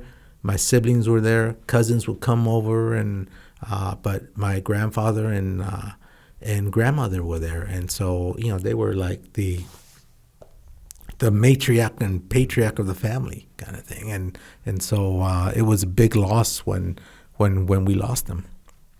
Yeah, because then, well, your abuela, then shortly thereafter, you say this: God must not have wanted to experience such grief for too long. Months after my grandfather's death, her Alzheimer's rapidly accelerated and robbed her of her last memory. It was not long before she reunited with her soulmate. That's correct. And then you lost your mother's mother as well. Right. And all this happened in a pretty short period of time. Sure, with a period of about 3 years, I lost all three of them. My grandfather on my mother's side, he passed away of tuberculosis when I was about 2 or 3 years. So he got to know me. I don't remember him, but he got to know who I was. But yeah, in the short span of those about 3 years, we lost all three grandparents. Now, as this is happening, you're still working at this lab, and while that's going on, December 8th, 1991, the Soviet Union falls apart. Yes. Which has effects. Global effects. Yeah. Obviously, this was a superpower. This was the fall of communism, and you say this in the book. It was not long after the fall of the Soviet Union that the expensive Star Wars defense programs, such as our own X-ray laser program, came up on the congressional budget's chopping block. Yes. So you were working on things that were used for defense. Yes, the project I had worked when I got hired as a career employee, because I had worked at the lab already, but when I got hired as a career employee, they gave me a choice of about 3 projects. They had a life extension program where they extended the life of nuclear warheads, and so you worked on how to evaluate them and certify them so they can stay longer on the shelf, and we call them in good operating order. That was one project. The other one was working in the National Ignition Facility, NIF, where it's nuclear fusion, 192 X-ray beams creating nuclear fusion to create energy, which was pretty interesting. But the third one was developing an X-ray laser. This is a nuclear pumped X-ray laser where you have a nuclear event and you have a beam of focused X-rays that would it would be deployed up in space that would be pointed to any oncoming Soviet missiles in the event of a first strike by the Russians. When those missiles go exothermic up in space, you detonate this device, you have high energy X-ray particles that take out the electronics package, and then they float off harmlessly. And so out of all these three projects, that's the one that interests me because we had to put it up in space. Mm-hmm. So I figured, I got to learn how to put hardware up in space. I think NASA would be interested in this. Not to mention working on a nuclear X-ray laser beam. Exactly. And we would do our testing in Nevada test site. This is when underground nuclear testing was allowed. And, whenever they did any nuclear event, the labs, they would give you real estate. They would have about 30 experiments in a nuclear event. So they had a whole team that just dedicated to preparing for a nuclear event. And then they say, okay, this is your real estate. And you would go down there and put your package. In our case, it's the X-ray itself right next to the bomb. And then a bunch of diagnostics, fiber optics, so that when it happens, we're able to measure the flux, how strong those X-rays are, and how, the density of it and all that, so we can basically measure its performance. And that's what we were doing. And so to me, it was great. It was, they would throw money at it. So money was never an issue in terms of I need this, I need that. And we would, so it was fun times until the Soviet Union collapsed, and then justification for grandiose projects, and justifiably so, went away. Yeah. And so that's why they canceled it. Yeah, you described this well when you're talking about how much money you were able to utilize. You say, I credit the advances in defense shield projects such as our own X-ray laser as leading to the downfall of the former Soviet Union. In short, Reagan's strategy, that's Ronald Reagan, Reagan's strategy worked. My own conclusion leads me to believe that in an effort to keep up with the Joneses, the Soviet Union dedicated the bulk of of its budget to similar programs while paying less attention to their economy and internal infrastructure. As a result, the USSR created the perfect social and economic storm that led to unrest and its eventual downfall. That's correct. Fast forward a little bit, one question started to linger in my mind was, how could we utilize to our advantage the insight gathered from the work on the X-ray laser? My boss and mentor, Clint Logan, could not have agreed more. Clint decided that mammography was the best way to match both our skills and the tools we had developed. That's a big leap. We also had personal motives for improving mammography. The wife of our leader in the X-ray laser program had been diagnosed with breast cancer, and I had just lost a young friend to the disease. On many occasions, I served as an interpreter for my 28-year-old friend and her husband as she underwent treatment for her cancer. I was astonished to learn that eventually 1 in 8 women in the United States acquires this horrible disease. So you guys figured out that some of the technology that you had used or you had invented could actually be used in a positive way for helping detect breast cancer. That's correct. The area I was in charge of for the X-ray laser was evaluating the man-made materials called aerogels that were used as pads for the X-ray laser. And the way I evaluated them was I would X-ray them and create images to see how homogeneous this man-made material was, so that you could match it, because you had to put about eight of these type of bricks on both sides, and you got to match the interfaces, else they lose energy as it transfers from one interface to the other. And the way I did it was I did X-ray imaging, but then I also started to fool around with how X-rays interact with matter. And I started writing some code called Monte Carlo 3D code analysis that models how the X-rays react with matter. Because some X-rays go through, some get completely absorbed, and some collide with material and create lower energy X-rays, and that's scatter, which is noise in the image. And so I modeled all that, and when the project got canceled, this was like a neat little tool. And so Clint, my boss, and I felt like we had an answer, but we didn't know what the question was. Mm-hmm. And then when all of a sudden we got sensitized to breast cancer, and we said, I wonder if we can redesign the mammography machines that create these images, because they use film. And they developed the film, and then the doctors look at it at a light table. Well, we created a electronic detector, and we designed the X-ray tube to be more optimal for human tissue diagnosis, and we were able to create what's called the first full-field digital mammography system for earlier detection of cancer. Earlier because we demonstrated that our images had much more information content than the film screen images. And then we opened up a whole new area of study called computer-aided diagnosis, where we were able to basically point out possible early precursors to breast cancer, which are microcalcifications, stellate and circumscribed lesions, asymmetric glandular distortion, all those type of things that will catch the eye of a radiologist and say, hey, maybe we should look here. Mm-hmm. And so we put it in a smart expert system so that you not only acquire the images, but then you would put it in a super sensitive mode and then outline the areas where the radiologist should focus on and check out and see if it's worth going in for a biopsy or doing something else to the patient. So we were pretty proud. I always tell people, when they ask me, what's your proudest professional moment?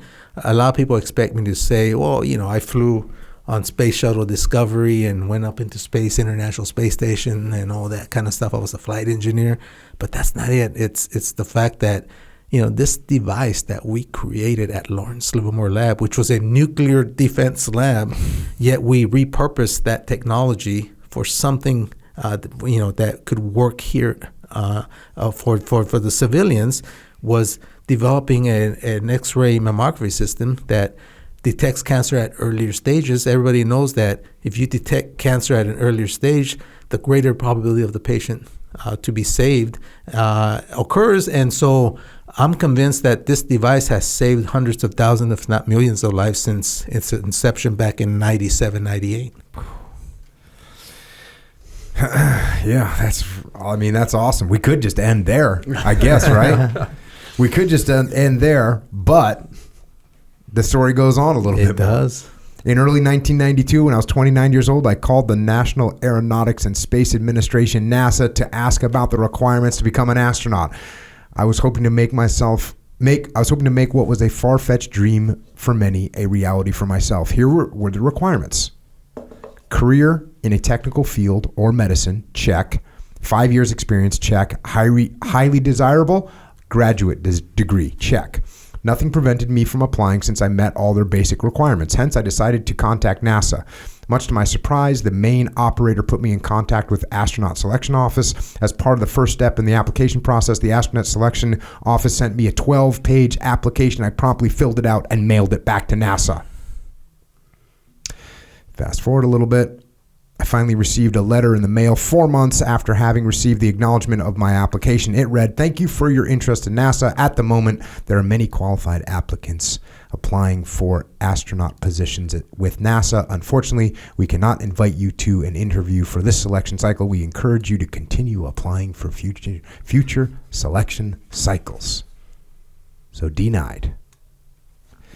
The first of many. You got denied. A chunk here. I gotta bring Adela into the story. Yes, my your wife. And you go through a really cool story about how you met, how you got together. It's in the book. It's great. Yeah. Fast forward a little bit past that. It's Adela and I dated for more than 2 years before we decided to get married. We were not in any rush to tie the knot, even though we knew we were meant to be together.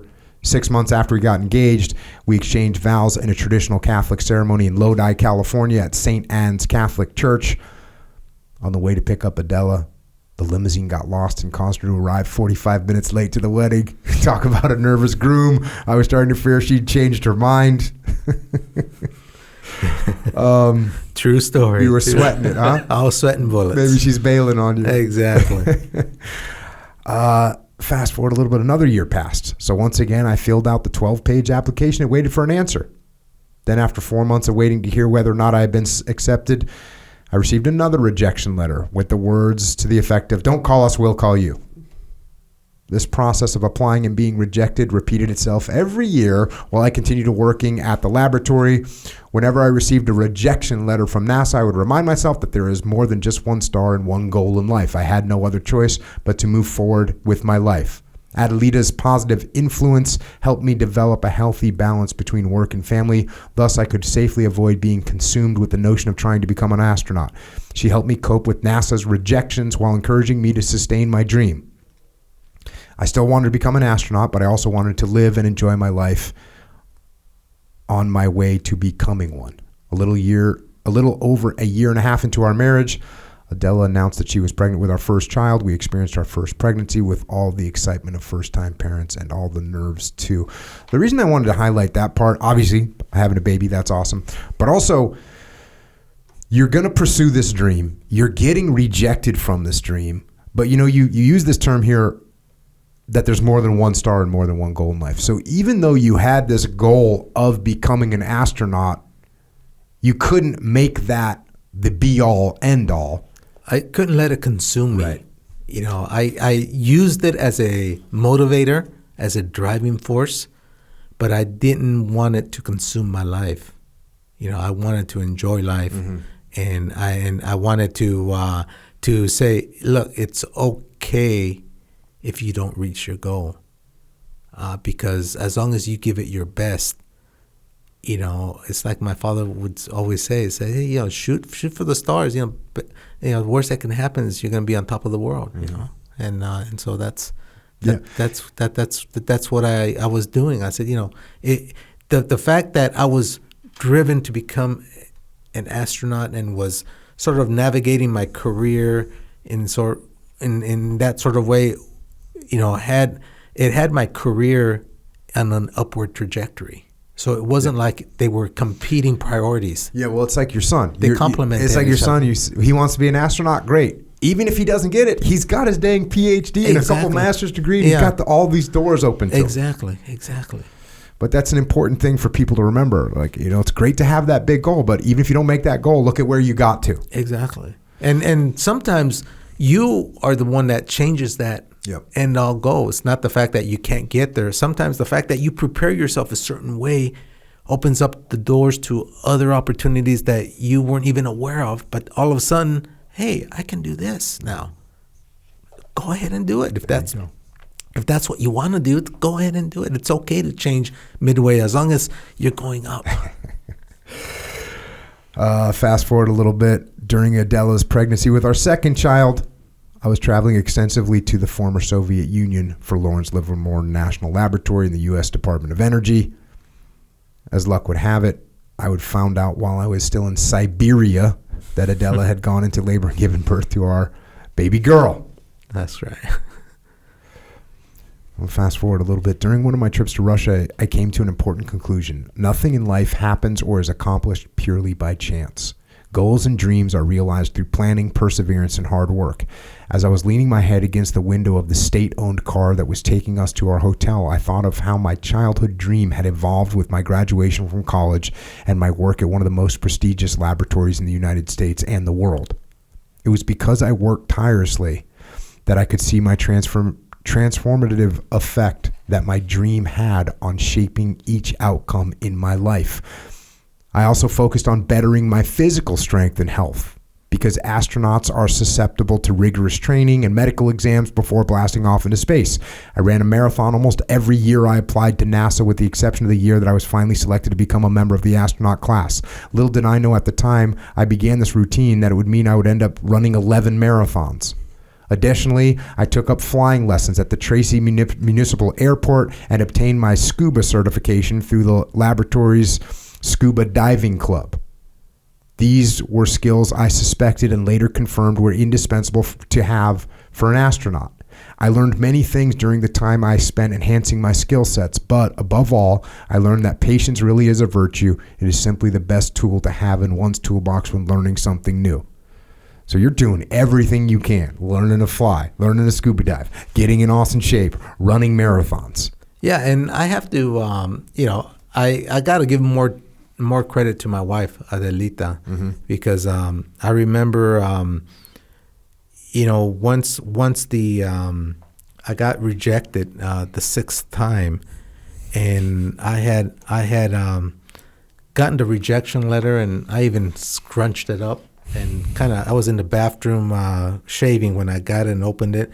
And I threw it in the garbage can and I missed the can. Ooh. It fell on the floor. And, I was so pissed off. I didn't even pick it up. I didn't even pick it up. I said, heck with it, And my wife, I guess, was cleaning up that day. And she saw the piece of paper. Had it landed in the garbage can, she wouldn't have picked it up and opened it. But it was on the floor. So she said, what's this?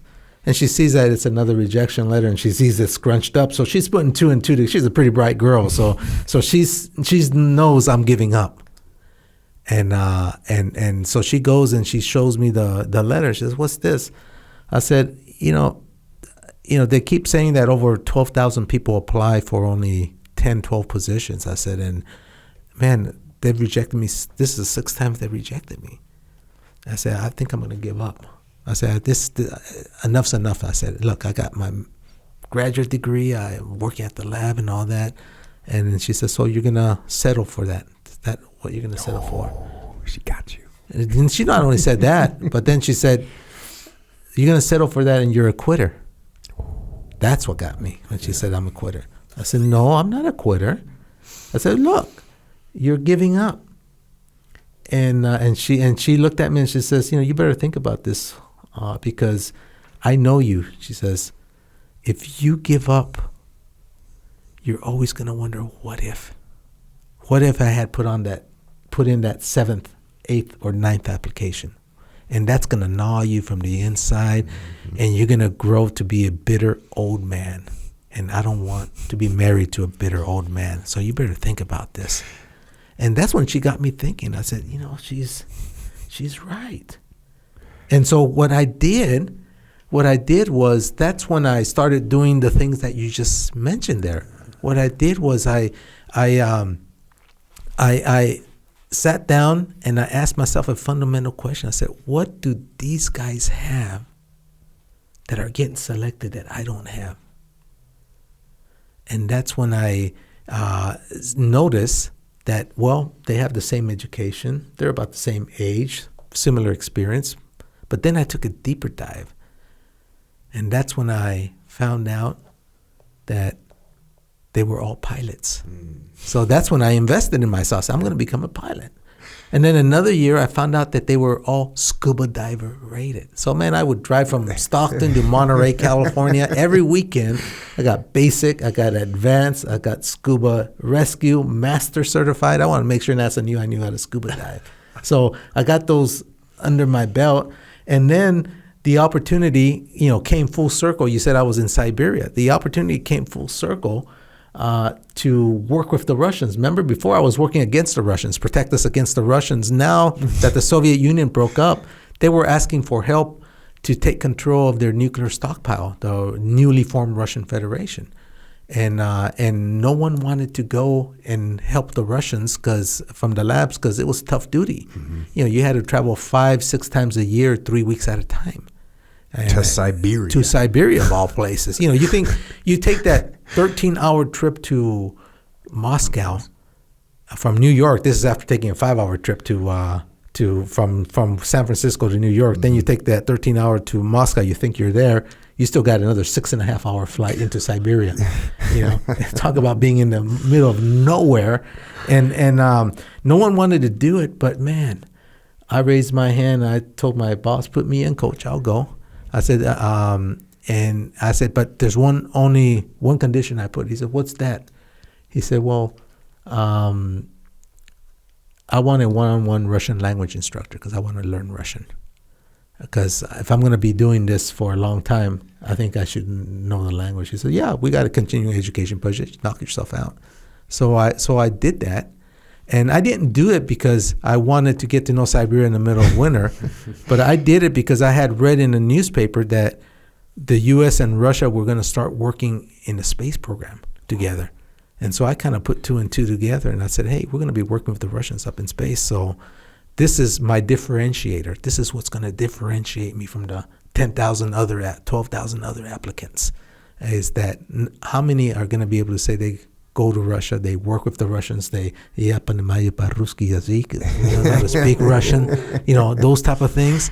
And so that's when finally things got going, and it all thanks to Adelita's prodding of me and getting to my pride and saying, hey, don't be a quitter, kind of thing. Meanwhile, it's not only is she working psychological warfare on you, she's a little more after, this is back to the book, a little more after our second child, Karina, joined our family. My wife and I found out we'd be once again bringing life into the world.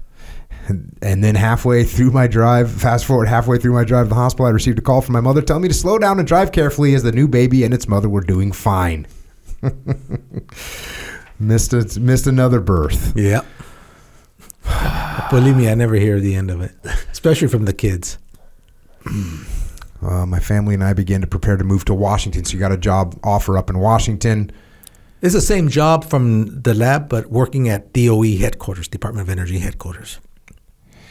I started thinking about the years NASA denied my admission into their training program. 1992, 1993, 1994, 1995, 1996, 1997. Right before we left for Washington to start my 2-year assignment, NASA finally called offering me the invitation I've been waiting for my entire life. The person on the phone informed me that out of more than 4,000 applicants, only 300 were selected for a closer look at their applications. Out of those 300 candidates, only 100 were selected to continue onto the final round of the selection process, and I was one of them. We, the finalists, were placed in a conference room where the astronaut selection manager, Dwayne Ross, explained what we would be doing during our week-long stay. He informed us that we were the third group of 20 candidates and that 2 more groups would be visiting the Johnson Space Center in the coming weeks. The purpose of our extensive exams was to help determine whether we met the medical requirements for a flight assignment. Of the 100 finalists interviewed, only 10 to 18 would be selected to become astronauts.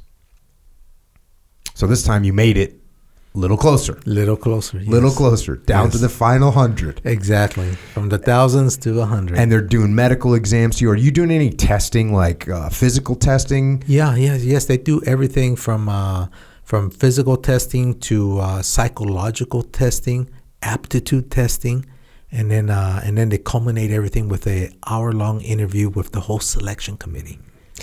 I was thinking this has to be the most highly screened job in the world. It's one of them. I can't imagine I guess maybe the president of the United States, although that's questionable. Yeah, because they get elected. Yeah, right? they're getting elected. Yeah, I can't imagine a more highly screened job than being an astronaut. I mean, just the course. And again, there's a lot of good details you put in the book about this. Buy the book. You talk about some of the stories of the other 19 individuals were truly amazing. Some were military test pilots, others were helicopter pilots, still others were medical doctors, while the rest were engineers and scientists. Eventually, Dwayne Ross called and gave me the news. Jose, thank you for your interest in our program. Unfortunately, you are not selected in this interview cycle. We encourage you to continue applying as we will be selecting future classes. But wait, there's more.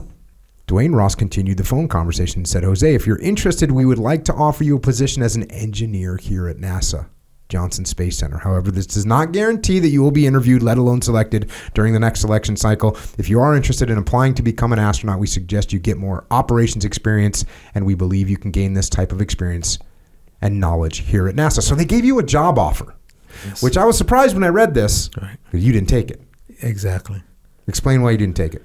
I did not take it because I had just arrived to Washington, D.C. on my change of station assignment from Lawrence Livermore Lab. The lab had spent about $25,000 moving my family and I. We had a house rented and everything, lease signed with, and the job was paying for it, but I was working at DOE headquarters. That down in downtown Washington, D.C. And I had a commitment for 2 years. And I couldn't in good conscience, after being there a couple of months, say, well, I changed my mind. Thanks for spending that $25K. I'm going to Houston now. I didn't want to burn any bridges not that it was burning bridges, but more than it wasn't the right thing to do. I had made a commitment and I wanted to fulfill it. So I gave Dwayne Ross a call, and I told him that I respectfully have to decline the offer. But I gave him my story. I told him this is why I feel I cannot do it, and he understood. I figured I'm never going to hear from him again because I turned him down. But lo and behold, the following couple of years, they call again. 1992, once again renewed my application. By now, I felt I could fill it out with my eyes closed. For the second time, I was one of the last 100 finalists. Just like the time before, these lucky 100 were invited in groups of 20 to spend a week, go through a series of medical and psychological exams, interviews, and tours of the various training facilities. When NASA decides to let the 100 individuals know whether they've been selected or not, the calls to all 100 people occur within the span of a few hours. It was rumored that if a candidate picked up the phone and the Johnson Space Center director, who was George Abbey at the time, was on the other end, it would be good news. However, if it was the astronaut selection manager, Dwayne Ross, or any other interview panel member, one could almost guarantee it would be a thanks but try again type of call. True to the rumor, when I received the call from Dwayne, it was to tell me that I had been seriously considered, but it was not my year. He then went on to suggest that again, I consider an engineering position at Johnson Space Center. So then you go and talk to your wife, Adelita. Say, may I talk to you for a moment? She said, of course. Something wrong? You said, I want to talk to you about something really important. I have thought about the whole situation with NASA a lot, but before we finalize our decision, I want to confirm something with you. We are getting ready to head back to California, and I'm probably going to get a promotion and a nice raise when I report back to work at the laboratory. That said, I think it's best for me to turn down the job offer with NASA because they offered you another job. Yes. Houston is hot and muggy anyways. We'll have less money to spend. And Adelita interrupted me. Honey, if moving to Houston and working for NASA as an engineer is what it will take for you to make your dream come true, then we'll move to Houston in a heartbeat. Boom. Yeah. And that was the deal. Yeah. So now you accept the job at NASA as an engineer. As an engineer. Not as an astronaut. No, I mean, it's still really cool. Yeah, I'm in engineering and low man on the totem pole. On January 21st, 2003, we welcomed our fifth child, second baby boy into the world.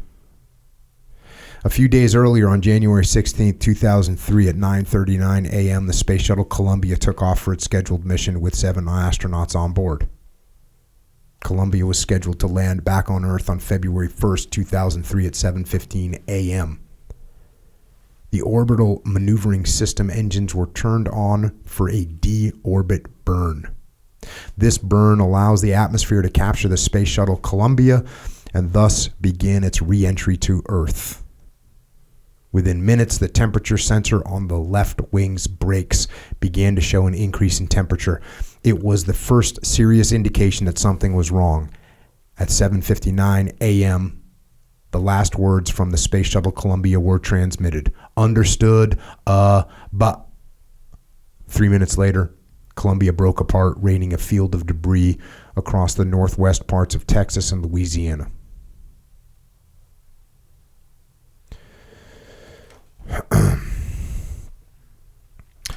You use a term in here. It's normalization of deviation, and I started thinking about that term and what it means and how it obviously impacted this horrible incident with losing the Space Shuttle Columbia.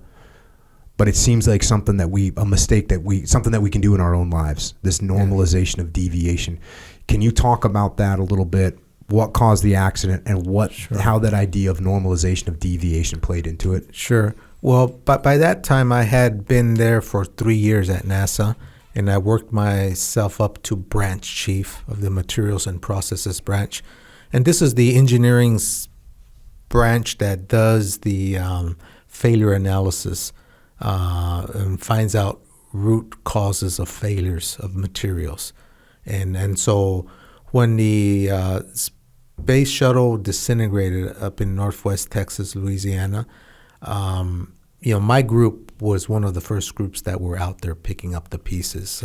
We were the ones that put the hangar in Florida and outlined the shuttle and brought every piece and forensic evidence and put it all together and did the testing in terms of the materials to find out where the breach occurred.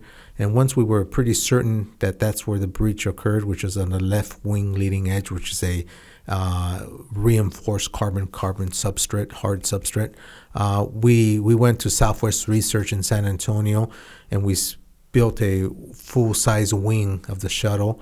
And then we looked at the image analysis and saw pieces of foam that fell from the tank insulation, that big orange tank, center tank, that fell and hit the left wing leading edge. We found out, we calculated the speed, the size of it, and we replicated that experiment at Southwest Research through a air gun, fired those pieces of foam to the wing leading edge and recreated basically the cracks that occurred, because that's the material that helps on re-entry. You're up to about 2,700 degrees, and the aluminum structure inside, it's aluminum, melts at about 900 degrees or so.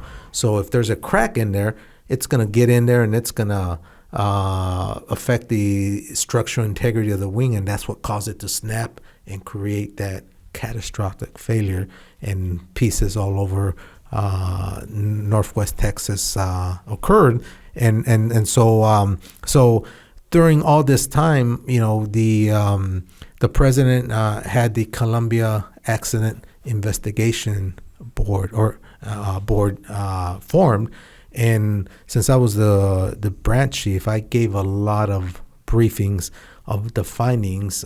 There's a whole teams, hundreds of people that contributed. Certainly not me myself, but I was one of the spokespeople in terms of telling the science part of it, the results of what we measured and all that. And so I got a lot of face time with a lot of people at NASA, and they ended up, they started looking at me and trusting me and all that we came up with the story of what was the root cause of the failure, which is of course the piece of foam that did. And but shortly thereafter, the following year, they have a selection of astronauts, and I'm again one of the finalists. And this time, when I sit down across the 18 people that are there, I know more than half of them through this accident investigation board. Franklin Chang Diaz is sitting there. Mm-hmm. He's one of the guys. So it's kind of like I come home to family now. Before it was a complete set of strangers, and now everybody knew me. I knew them, and I think my work spoke for itself. And I think that's what finally did it. But unfortunately, we had to lose a space shuttle for that to occur. I mean, then it's kind of like a bittersweet moment for me. With the normalization of deviation, explain that Yes. term. It's like where something goes a little bit wrong, and you go, you know what? It's not that big of a deal. It's Yes. like a normalization of issues. Yes. What happened was, in that sense, we've had debris fall off the tank in the past, and our engineers would cry wolf. They would say, "Hey, something happened here, and we don't know what's going to happen on reentry." And they would do that 3 or 4 times, and you did see pieces, but it didn't hit anything. And so everybody. So wait. So they weren't really crying wolf.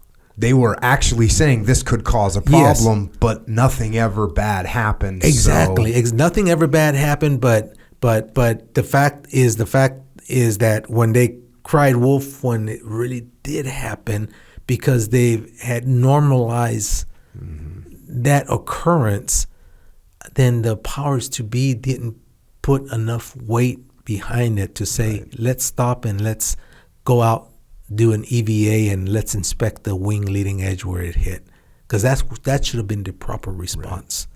All right, and that didn't happen, and so that's why I call it normalization of deviation. Yeah, and it seems like the way I thought about that after reading it was thinking about just us as human beings in our lives, and we make a little mistake, but we get away with it. Right. And then you do something that you shouldn't do, but you get away with it. You don't, you go and eat a donut. Well, it's just one donut. Yeah. Then you look up in a month and you've had a bunch of donuts, and all of a sudden you got a problem. And you got 5 pounds on you. Right. So we got to be careful of that that idea. What discipline. What a travesty that was.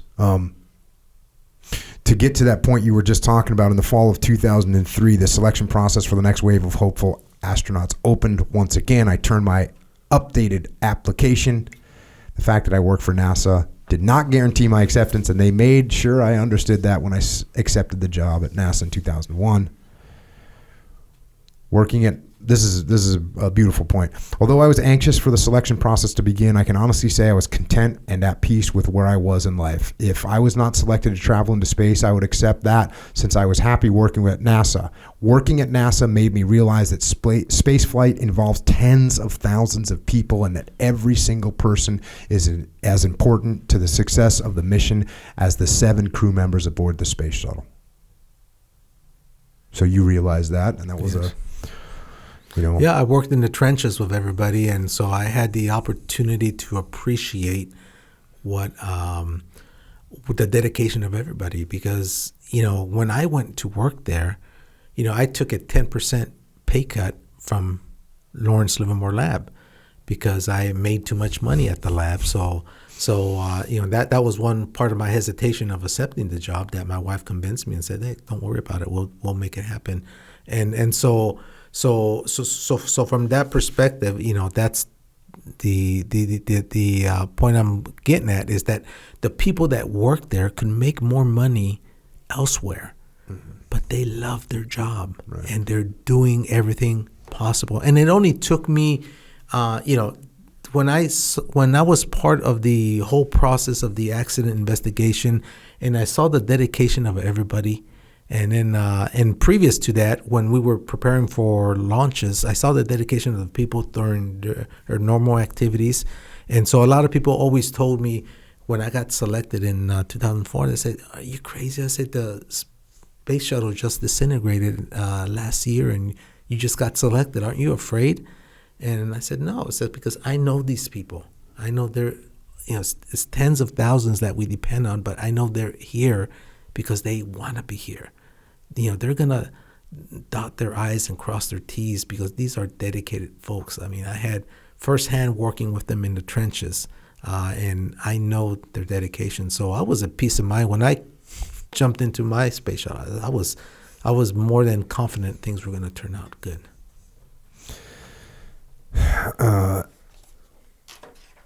When going fast forward a little bit, when the whole interview process ended, I, along with 99 other aspiring individuals, had nothing to do but wait. About 4 months later, I received a telephone call while working in my office. Frankly, I was prepared for the response that I knew all too well. However, this particular call did not come from the center director or the astronaut selection manager, Dwayne Ross. It came from a senior manager, Colonel Bob Cabana, who is in charge of the Flight Crew Operations Directorate and who is an astronaut himself. I knew that if the center director was calling, it was sure to be good news. When somebody on the recommendation board like Bob was calling, I really did not know what to think. I was puzzled. He started the conversation with the usual salutations and then went on to ask if I thought I was replaceable as head of the materials and process branch. My response was genuine when I told him that I thought everyone was replaceable and that all along I had taken upon myself the responsibility to mentor and train folks to be ready to take my place. Good, he said. How would you like to come work for the astronaut office? I quickly realized I had been accepted. My whole body went numb the second I heard the good news. I did not know how I was going to be able to hold the telephone without dropping it. A nervous laugh escaped my lips, but no words came out as I listened to Bob continue speaking. Now, Jose, you cannot tell anybody beyond your immediate family about this because it will be announced at a press conference on May 6th at NASA headquarters in Washington, D.C., warned the voice at the other end of the line. I agreed, said goodbye, and hung up. I did not tell anyone anything. I still had 4 hours before I could go home from work, and I could not think of anything else but telling my beautiful wife, Adelita. She had to be the first to hear the good news, followed by my kids and then my parents. The 10-minute drive home seemed to last an eternity. Adelita, guess what? Our opportunity has come. Finally, I got accepted. I'm going to be an astronaut. There it is. Yeah. How many total times did you apply? It was the 12th time. The 12th time. Yeah. 11 straight years of rejection. Exactly. And the 12th time, there you are. 12 times the charm. NASA press conference took place. I still had to keep the big news a secret from almost everyone. At 11 a.m., my fellow astronauts and I were brought face to face with the press. We were all nervous and careful of our every step as we walked single file line, just like my siblings and I had when we entered the house after coming home from school. When the cameras and microphones were directed at us, I remember thinking to myself, I'm an astronaut, not a famous movie star. My palms were sweaty and there was nothing I could do about it. We were introduced one by one: Satcher, Cassidy, Arnold, Dutton, and Hernandez. And Cassidy's a SEAL. And he was in your group, huh? Yes, he was. My classmate, good friend of mine. Oh, that's awesome. Our first big training assignment involved traveling to the Naval Air Station in Pensacola, Florida. Once there, we spent 6 weeks going to ground school, being taught water survival techniques, learning how to co-pilot the T-34 airplanes. Ground school involved not only learning the basic principles of flight, but also putting those principles to work in high-fidelity flight simulators. Probably the most interesting activity during the 6-week training program was the one where we went on submersible device that simulated the fuselage of a helicopter. This device is affectionately known as the Helo Dunker. Yeah. So when you get picked up for the program, you're still not an astronaut. You have to make it through. How long is that training program? 2 years. It's astronaut candidate program. It's 2 years. You go through a lot of academics. You go through learning the systems of the space shuttle. A typical airline has about 8 or 9 subsystems. An airline plane. The space shuttle has 18, and you have to learn each one of them. You have written tests on each one of them. Then you got single system trainers, so you master each one of them.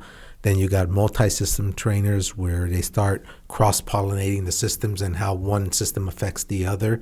And then you've got the high-fidelity motion-based simulator where then a pickup crew of 4 of you are in the cockpit, and they throw everything but the kitchen sink at you, and you've got it's either an ascent run, or it's an orbit operations, or it's a landing, but they'll fail things for you, and you got to figure it out, and you got to pass all that. Every Friday there's a test.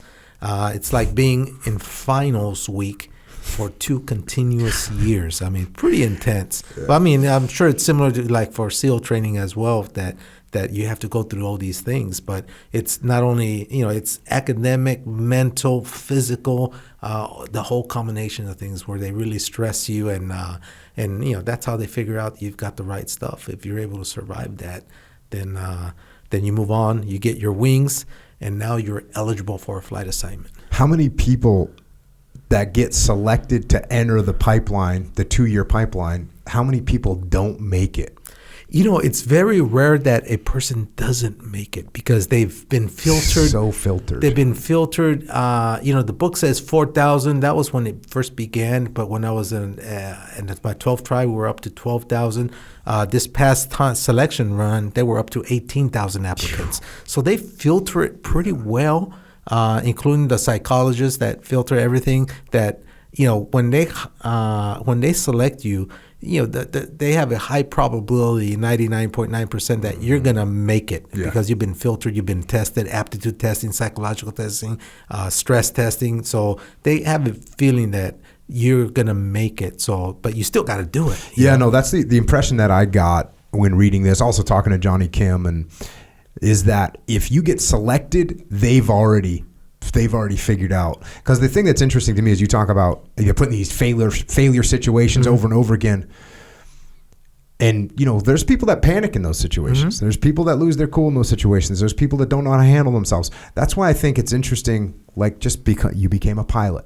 Well, if you become a pilot, you learn to get control of your emotions and not panic. And same thing with scuba diving. Right. If you panic while you're scuba diving and something goes wrong, you're going to have some real problems. You're going to have some problems. So those are things that they're looking at your application going, well, he's a pilot, so we know he's at least going to be able to detach from his emotions. So, he's a scuba diver, so when things get intense, he's not claustrophobic. He's not claustrophobic. So they have all these things in line so that you have a very high percentage chance. Obviously, you could have some kind of a medical anomaly or something, but that is I'm curious. I'm sure people will give me feedback if there's a more highly screened job than astronaut.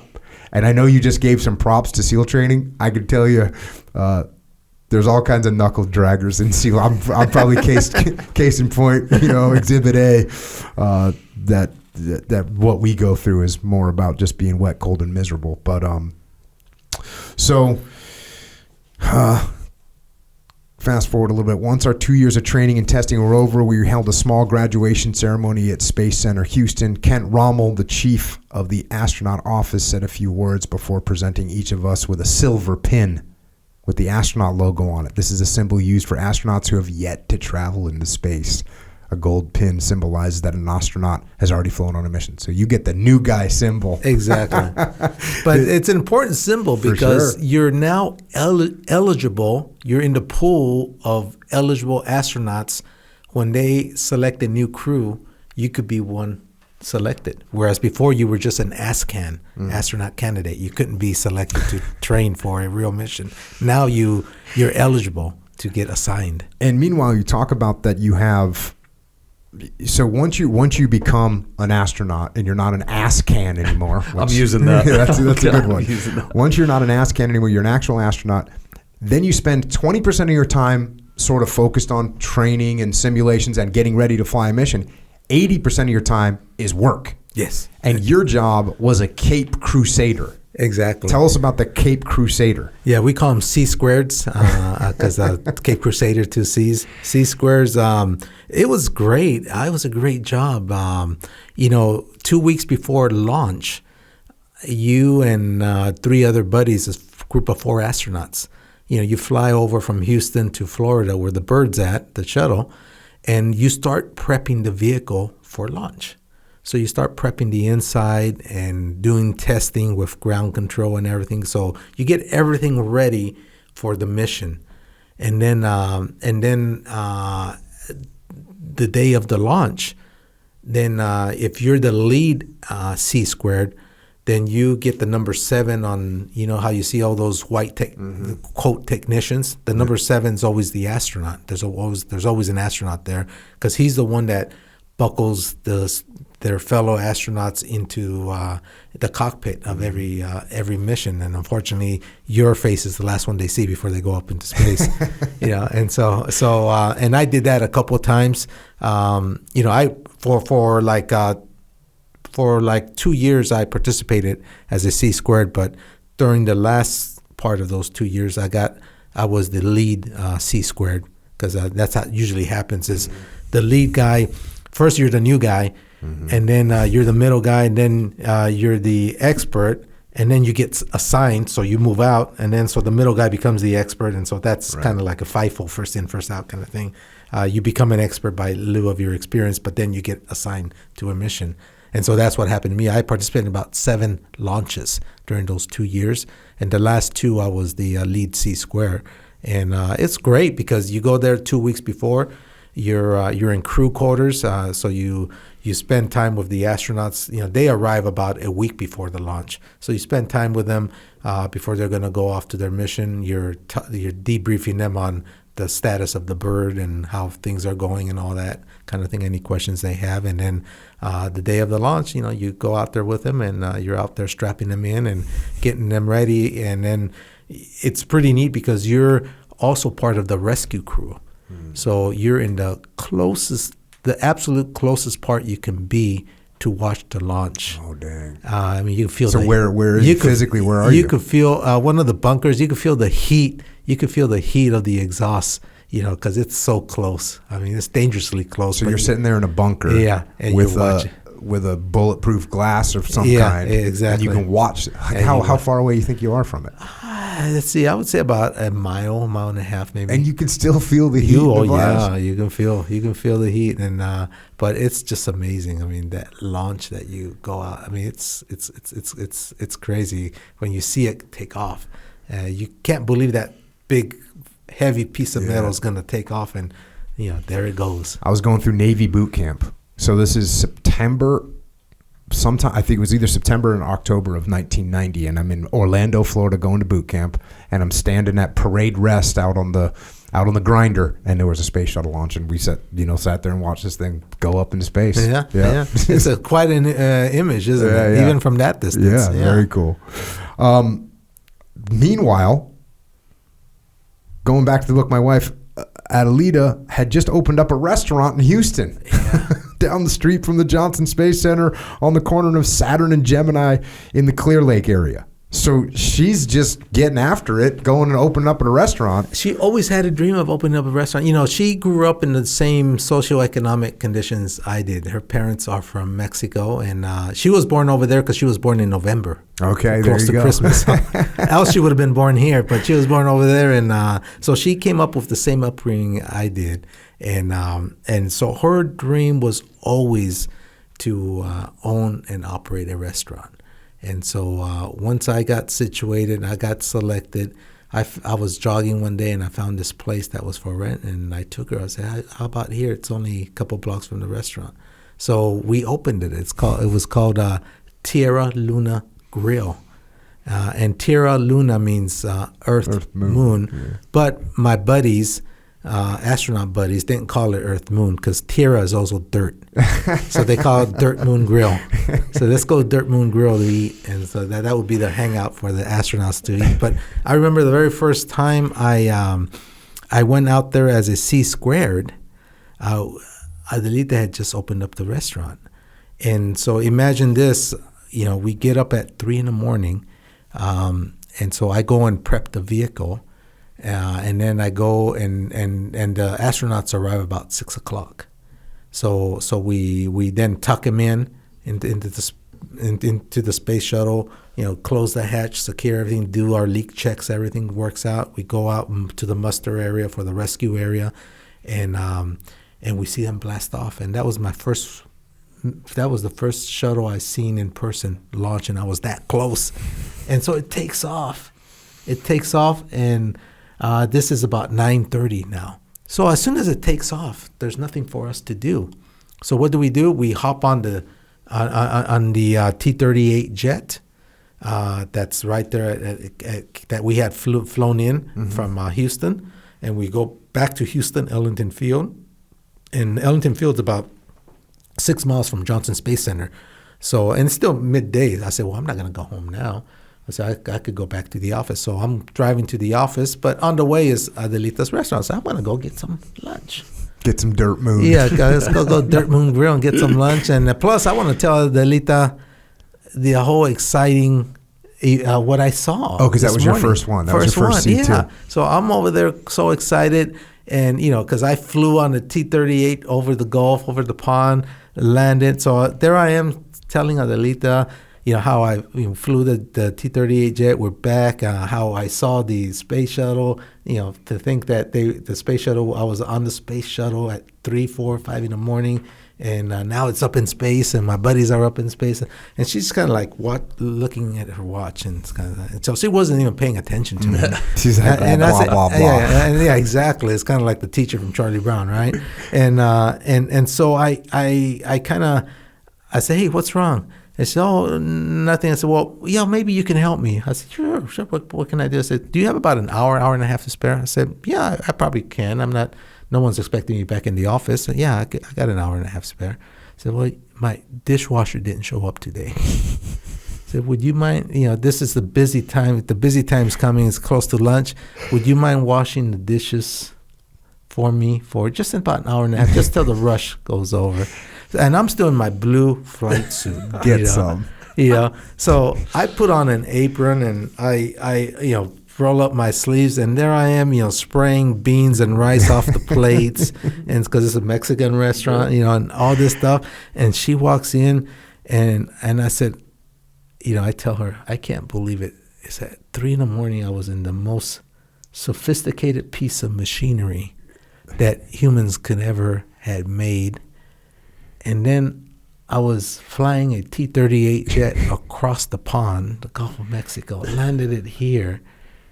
And what am I doing right now? I'm washing freaking beans off a plate. And she just looked at me. I said, but you're doing a damn good job. The most overqualified dishwasher of all time.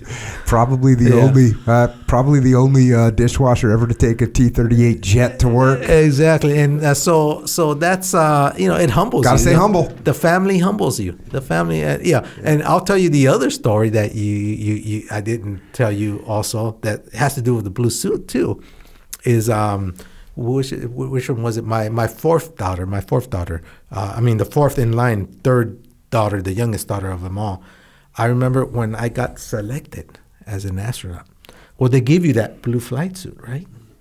And because it has your Velcro name tag here and everything, the NASA meatball logo and all, American flag and all that kind of stuff. So it looks pretty cool. So they give it to you. So I bring it home, the first day they gave it to me. So, I want to try it on, make sure it's the right size they gave me and all that. So I put it on. My wife has a full dress mirror in the bedroom, right? So there I am. I'm putting it on. It has zippers galore everywhere, right? Zippers here, zippers here, zippers here, zippers here, zippers on the legs and zippers down the pant legs and all that stuff. So I'm playing with them, getting to know, and then, posing, kind of doing my best, hero shots kind of thing, Hey, I'll be truthful. I was kind of, flexing kind of thing, and all that kind of stuff. And then my 5-year-old daughter walks into the bedroom, the door's open, and she's kind of like, look, she was younger. She was 4 years old because I remember she still had her little, kind of the Maggie pacifier. Yeah. And she's looking at me like this and tilting her head one way, tilting her head the other way. And I said, oh, she's going to see me in my blue flight suit. She heard, because we've been talking that I became an astronaut and this and that. She's going to go and she's going to hug me and say, hey, papi, I'm so happy you're an astronaut and all that. That's what the reaction I think she's going to happen as she sees me. I didn't get embarrassed that she saw me posing because, she's little. Mm-hmm. If it was my wife, I would have been a little embarrassed. But she was a little kid. So, I said, hey, Mika, how you doing? And she's still turning her head. And then in between the pacifier and everything, she points at me and she says, "You look like Papa Smurf." So from then on, it became, whenever I want to look for my suit, I said, "Where's the Smurf suit?" Because when it's in the laundry or something, I said, "Where's my Smurf suit? I need my Smurf suit." And so, Gotta stay humble. The family will keep you humble. The That's for family sure. humbles you. Exactly. You going forward a little bit, you say everything seemed to be going according to how I ideally imagined it would when I was a kid working in the ruts and groves of the fields. Though my life seemed in order, there was a certain sense of emptiness. There was no reason for me to feel this way since I had everything I'd ever wished for. Out of nowhere, I heard my mother's voice saying, "What is the purpose of having goals in life, working hard for them, and achieving them if you cannot share them with others?" Even though I was sharing this moment with my family and friends, I was still not completely enjoying the moment or myself. This was particularly true after coming to Stockton to speak at a school. I felt the excitement my visit generated when I shared my experiences with the elementary school children. But then when I returned to Houston for training, it felt as if I had never visited Stockton. Something was missing, something that could give continuity to my visits.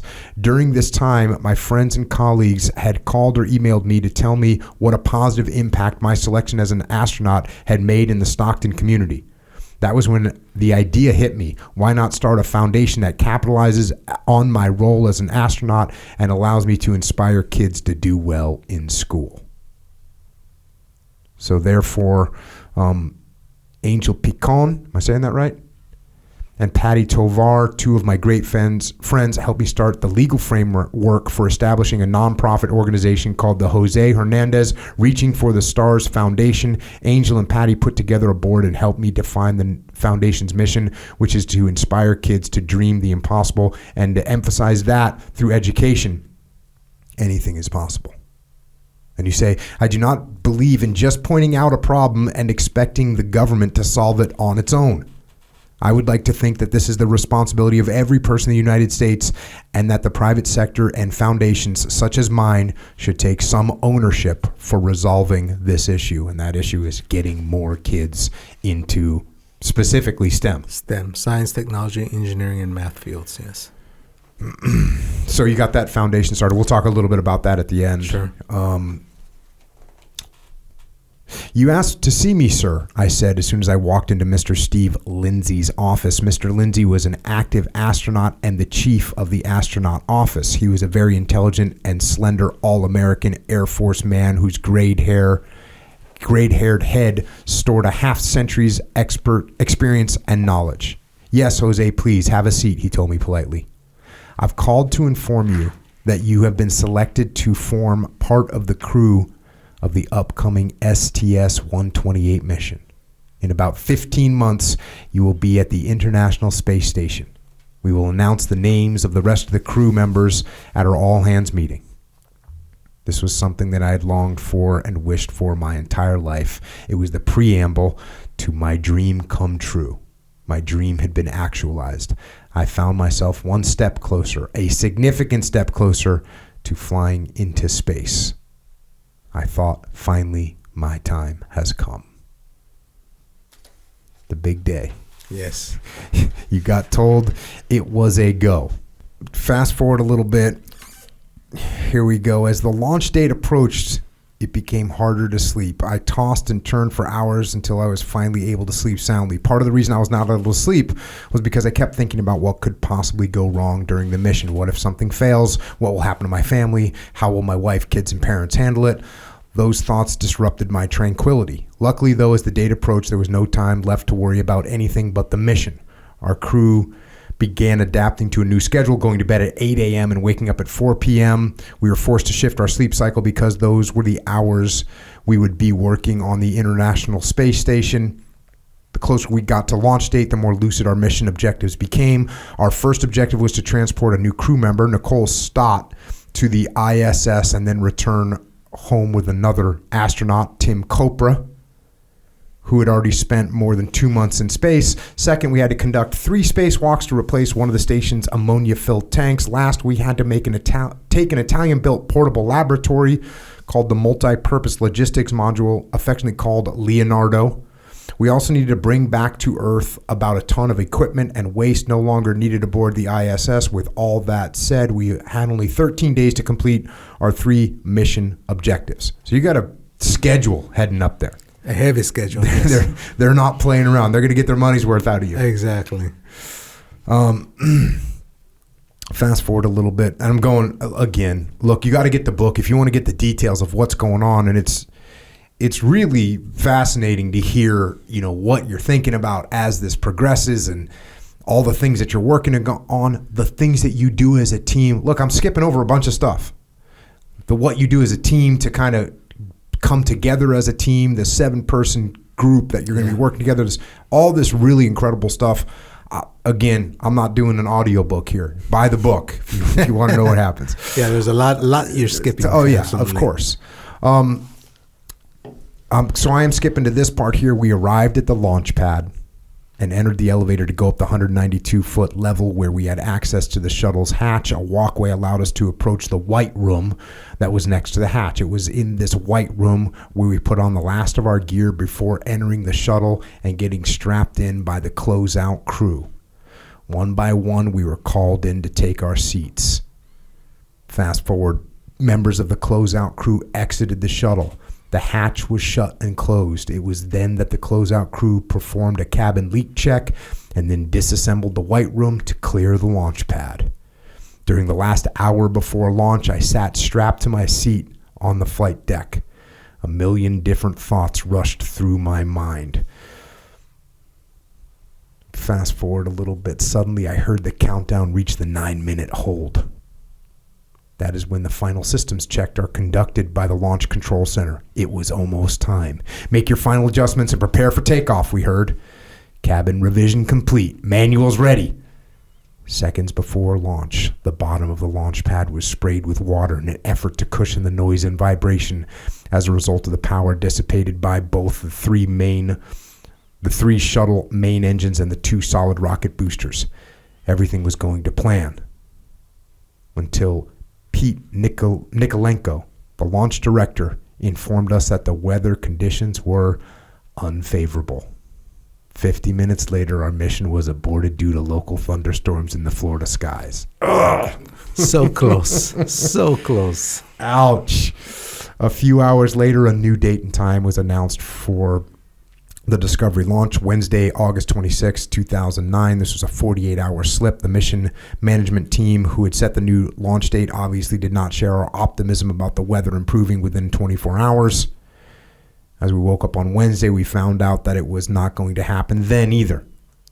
We discovered a defective fuel control valve, which is being replaced at the moment. We pushed back the launch date again for 11:59 on Friday, August 28, 2009. NASA informed us. That reminds me of, when you're on an airplane on the tarmac, and first it gets delayed, and then it gets delayed again, and all of a sudden they go, hey, we found a maintenance problem. The next thing you know, flight gets canceled. Exactly. We're deboarding. Yeah. Deboarding. And that was a legitimate, there was a chance that you wouldn't, if this got rolled a little bit more, there would be no launch at all. That's right. So the whole thing is in jeopardy. Yeah. But was that faulty fuel valve? Would that have been a problem? Well, that's the thing that we don't know. We're kind of lucky the weather was bad. Yeah. Because you don't know if that faulty fuel valve would have acted up during that launch. Right. And once we shut things off and then started back up, we got that indication, and we replaced it. So it could have been that the weather saved us. Could have been. You just never know.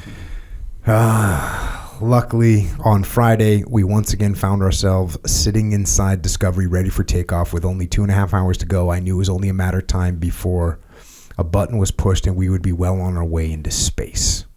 The NASA team in Houston was confident that the third time was indeed a charm. Suddenly, in the blink of an eye, the countdown clock was set into motion after having reached the 9-minute hold.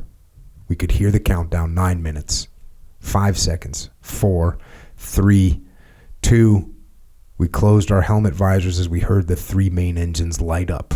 Shortly thereafter, we felt the gentle vibrations of the engines. About 2 seconds later, as the countdown reached 0, the noise level increased in a magnitude and the vibrations grew more violent. The The two solid motors attached to the side of the external tanks had ignited. Just as I thought the whole shuttle was going to shake apart or fall to one side, I felt a lot of pressure on my back. I heard 0 takeoff. Through the corner of my eye, I could see the tower staying behind as we lifted off. We were on our way. Immediately, the muscle memory of our training simulations took over. I quickly focused on my job as Mission Specialist 2, which was to execute the role of a flight engineer. I began reading off the predetermined milestones to our commander and pilot while monitoring the screens and gauges in the front and above me to ensure none of them would deviate from their expected readings. The most dynamic parts of our mission were blast off and the subsequent 8.5-minute flight into space. During the latter, we went from resting on the launch pad to orbiting our planet at more than 17,500 miles an hour at an altitude of some 280 miles. 2.5 minutes into our launch, the two solid rocket boosters separated and fell to the ocean about 200 miles northeast of the Kennedy Space Center. After the initial 2.5 minutes, the next 6 minutes became quieter and the ride became a lot smoother. When we reached 8 minutes and 30 seconds into the flight, we had reached the main engine cutoff.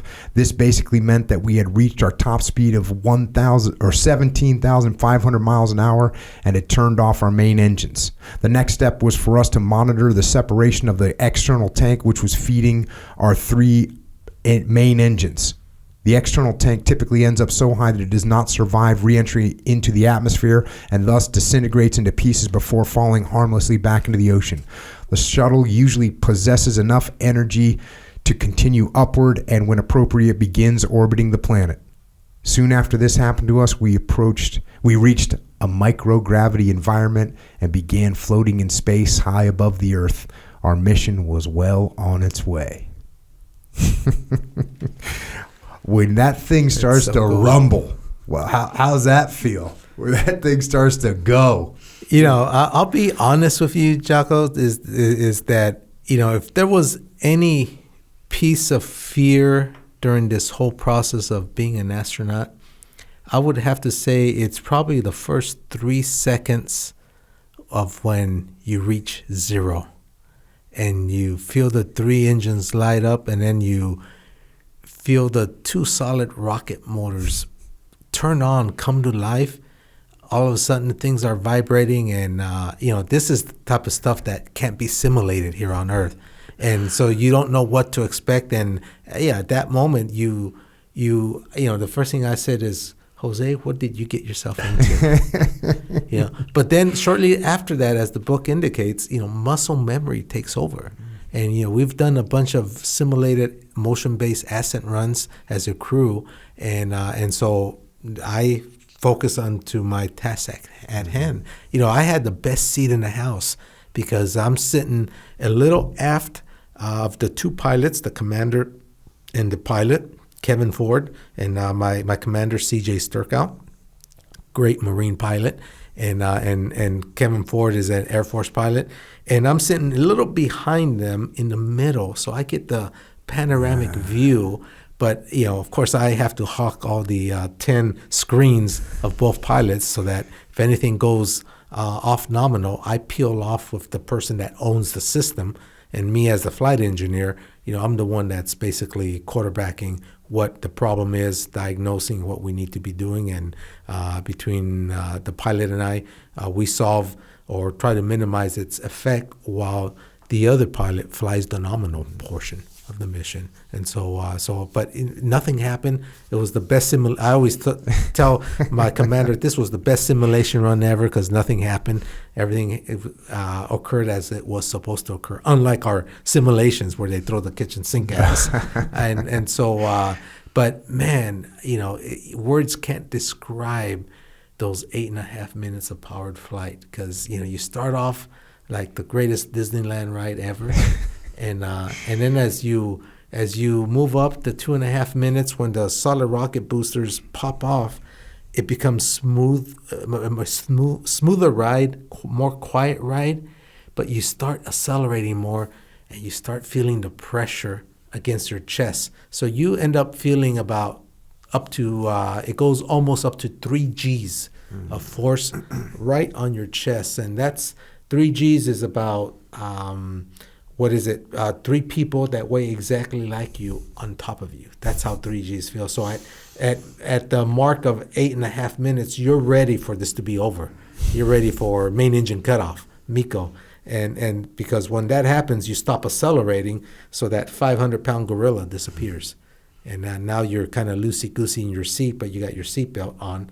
But now you're in a microgravity environment orbiting Earth once every 90 minutes on a continuous basis. 17,000 miles an hour? Is that 17,500 miles an hour. God. You're traveling.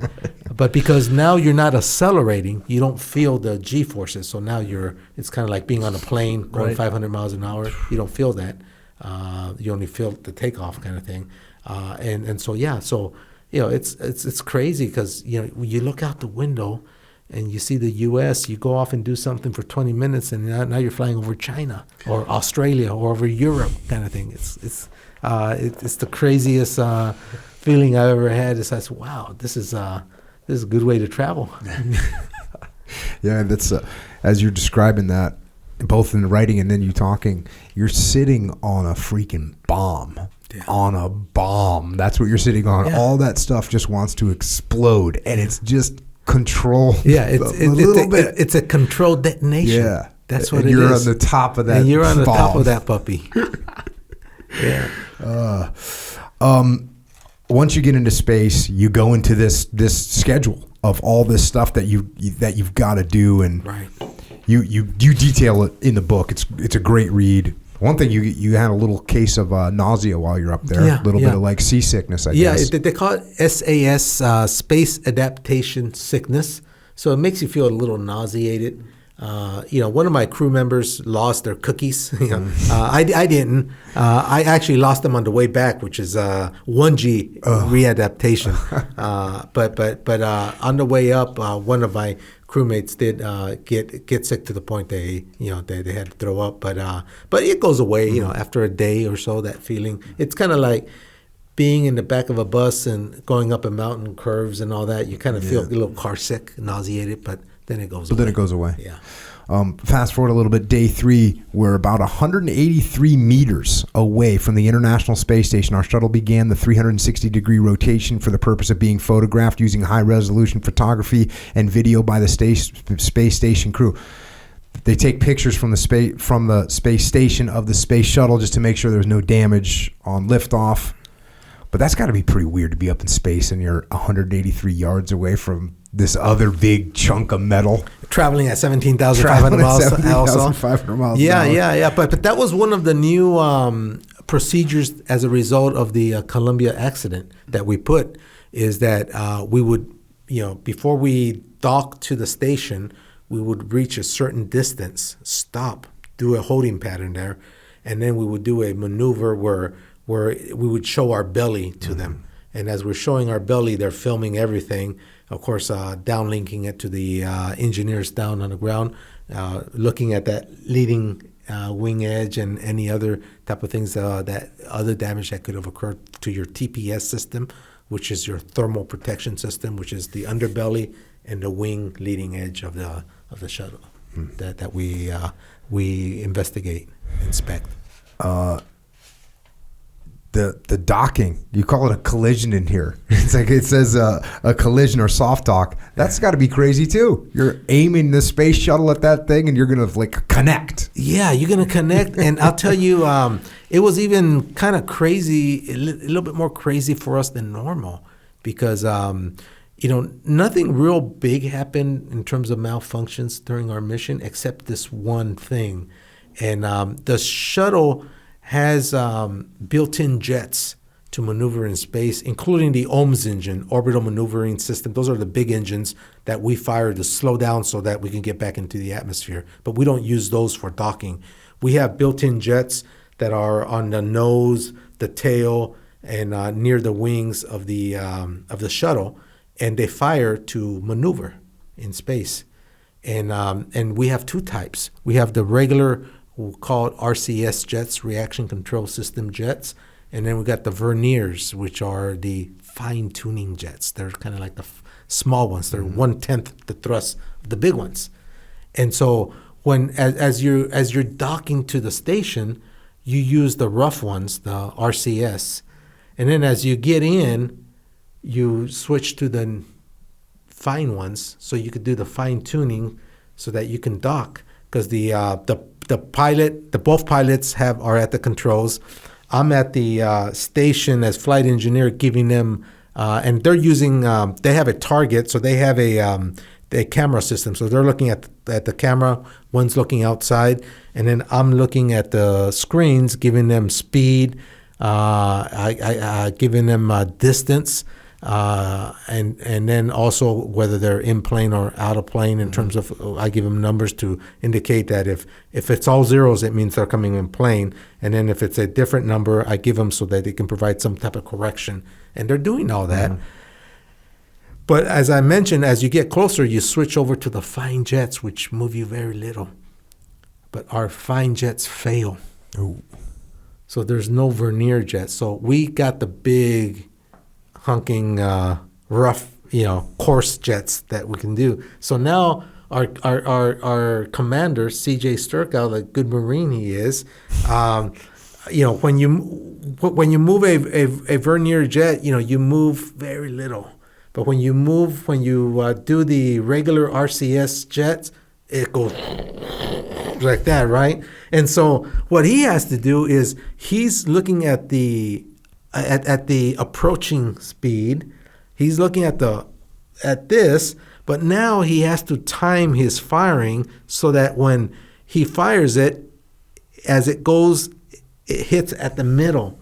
And we practice that during because we practice everything. Mm-hmm. So we've done that before. But the fact is that that was probably one of the pucker moments we had in saying, "Geez, we get this right." Because if not, you could damage the docking mechanism. Right. You could get stuck, or you could just bounce off, kind of thing. And so.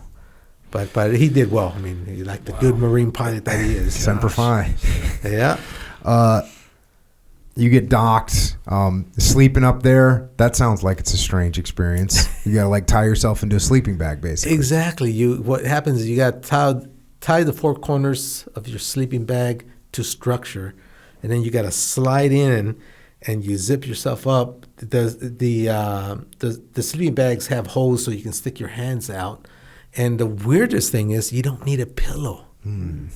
Because your head doesn't bob. Right. There's no weight. Yeah. Your hands, whatever position your hands are, that's how you're sleeping. I got these cool Frankenstein pictures of my crewmates like that.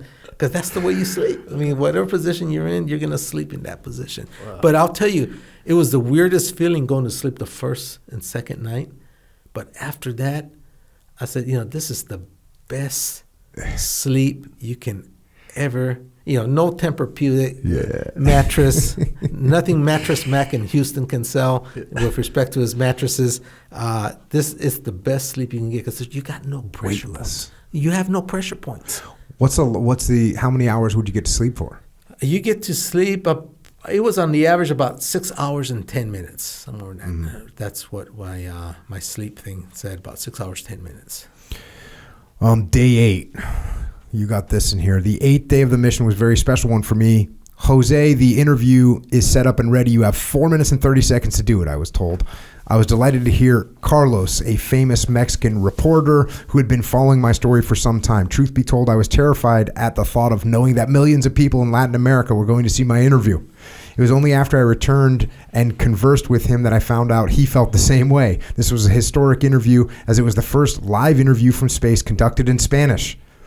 The minutes went by so quickly that I felt my time was up just as I was getting started. We talked about the view of Mexico from space, including the attractive coast of the state of Quintana Roo and the Yucatan Peninsula.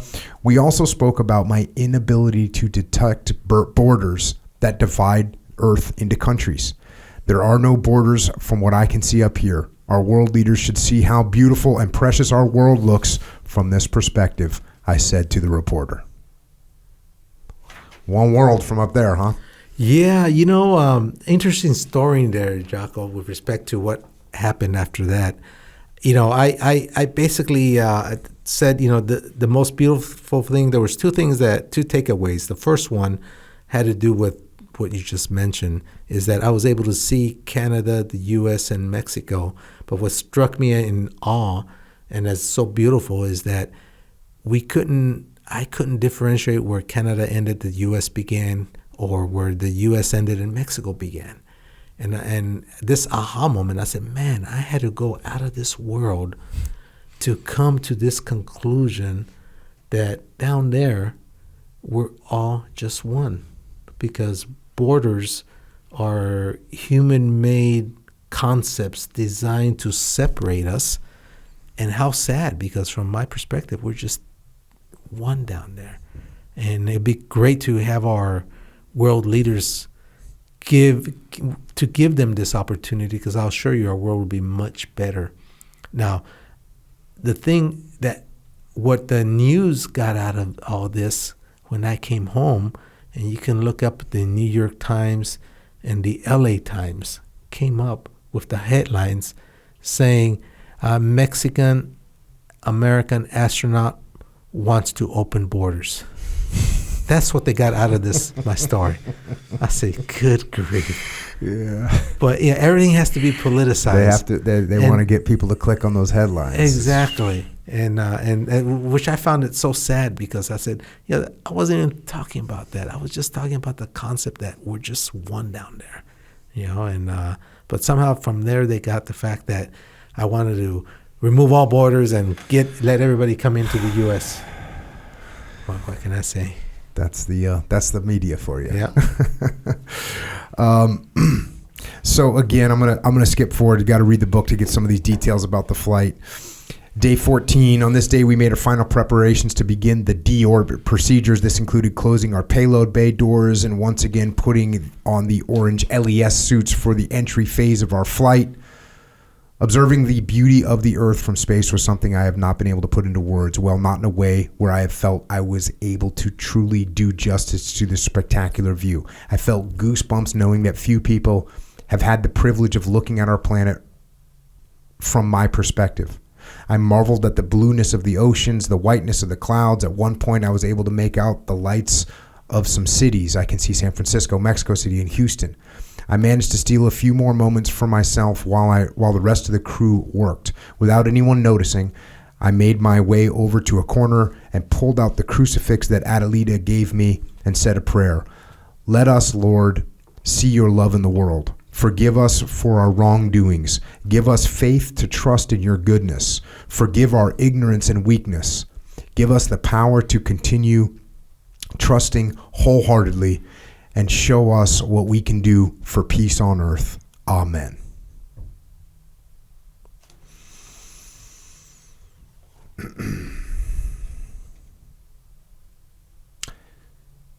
And you guys end up spending an extra time up in space, an extra day. Yes, the weather was not cooperating in Florida, and flight rules are that if it's more than a couple of rotations around the Earth and you still can't land, you postpone it for 24 hours. And if it's still bad weather, you go to your second preferred landing site. And so you got your second preferred landing site, which was California.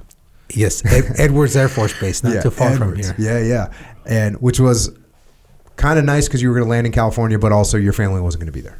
Yes. My family was waiting for me in Florida, because they wanted to witness the landing in person, and of course once it got canceled, they didn't have enough time to fly and meet us over here at Edwards Air Force Base. But I kind of liked it because it's California, and I'm landing at Edwards Air Force Base. I call it poetic justice because it's some 80 miles from Chino, Ontario, where I used to pick strawberries. Hell yeah. And so here I am coming in with a in a NASA spacesuit, a good old American flag on my shoulder, and coming in as a U.S. NASA astronaut.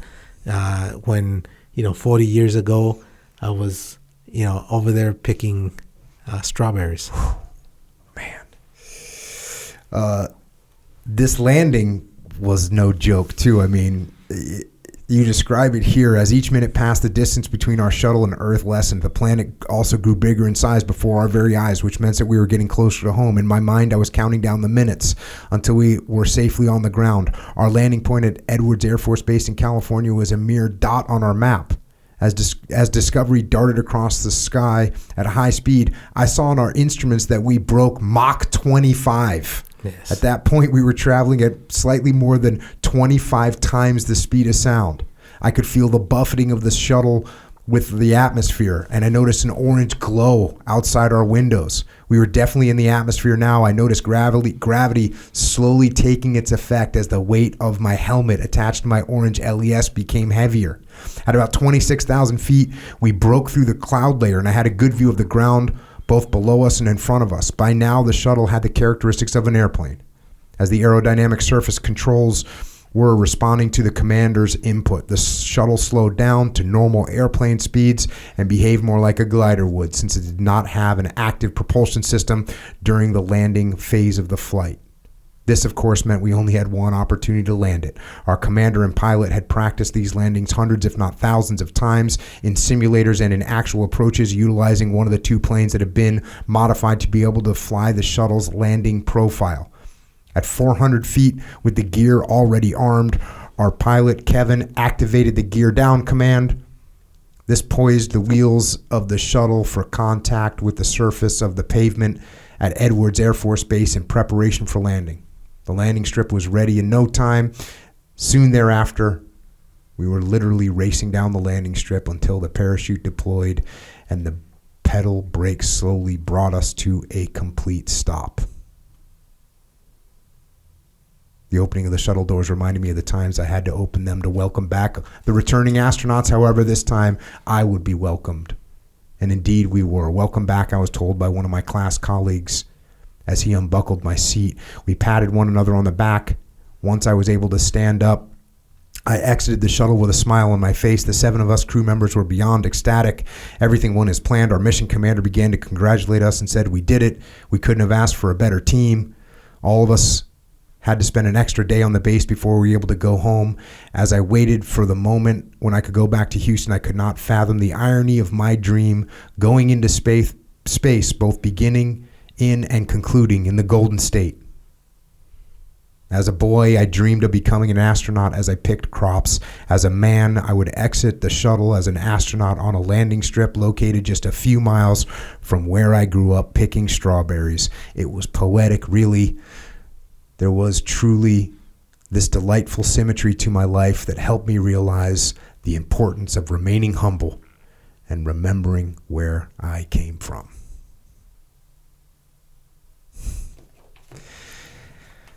Epic. And the story goes on here. You go on to talk about retiring from NASA, going into the corporate world as an executive.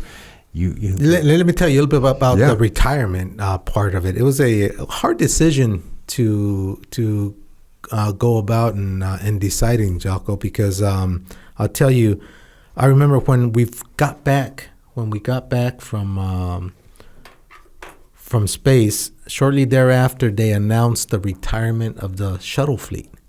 So they were going to retire the whole space shuttle program.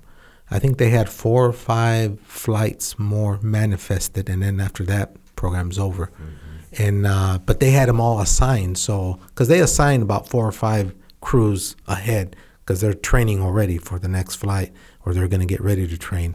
And so I knew, since I just got back, I'm in the back of the line, right, of the queue. So I knew I wasn't going to get assigned another mission. But then I was one of the prime candidates. What we were going to be flying and we were flying already, was with the Russians. All right, we paid the Russians $50 million per seat, and we go up on the Soyuz, and they'll take you to the station. So I was one of the prime candidates because of my background of traveling to Russia for 5 years and knowing Russian and all that. And I thought, okay, well, I'm going to be one of the first ones. So I'm down for that. I'll do that. But then you read the fine print, and what you don't realize is that the training in Russia, it's a 3-year training program. And so 80% of the time you're in Russia. And it's not continuous. It's like you go 6 weeks, you come back 1 week. You go 8 weeks, come back 1 week. You go 12 weeks, come back 2 weeks, kind of thing like that for 3 years. And then you go up for 6 months continuous. And then when you come back, you go on the road for 6 months continuous, divulging everything, all the science you did. So, and all in all, it was a 4-year ordeal where you were going to be gone about 90% of the time, 85, 90% of the time from home. And I got 5 kids. My oldest at that time was 15 years old. And the youngest was about 7 years old. And so I did the math and I said, all these kids, I'm going to miss, they're in Boy Scouts, they're softball, baseball, proms, high school graduation. This 15-year-old is going to be a 19-year-old already off in college. At least I assume he's going to go to college. I'm not going to be around to find out or to guide him. And so quickly, I think my Hispanic culture kind of kicked in, and I gave a lot of weight to the family. And I'll tell you, man, it was the hardest decision in my life because, we just got through reading what it took to get here. To get there, to get assigned, and to be part of NASA. And after flying only once, here I am considering shucking it all away because I could fly again. But, I kind of just thought about it, prayed about it.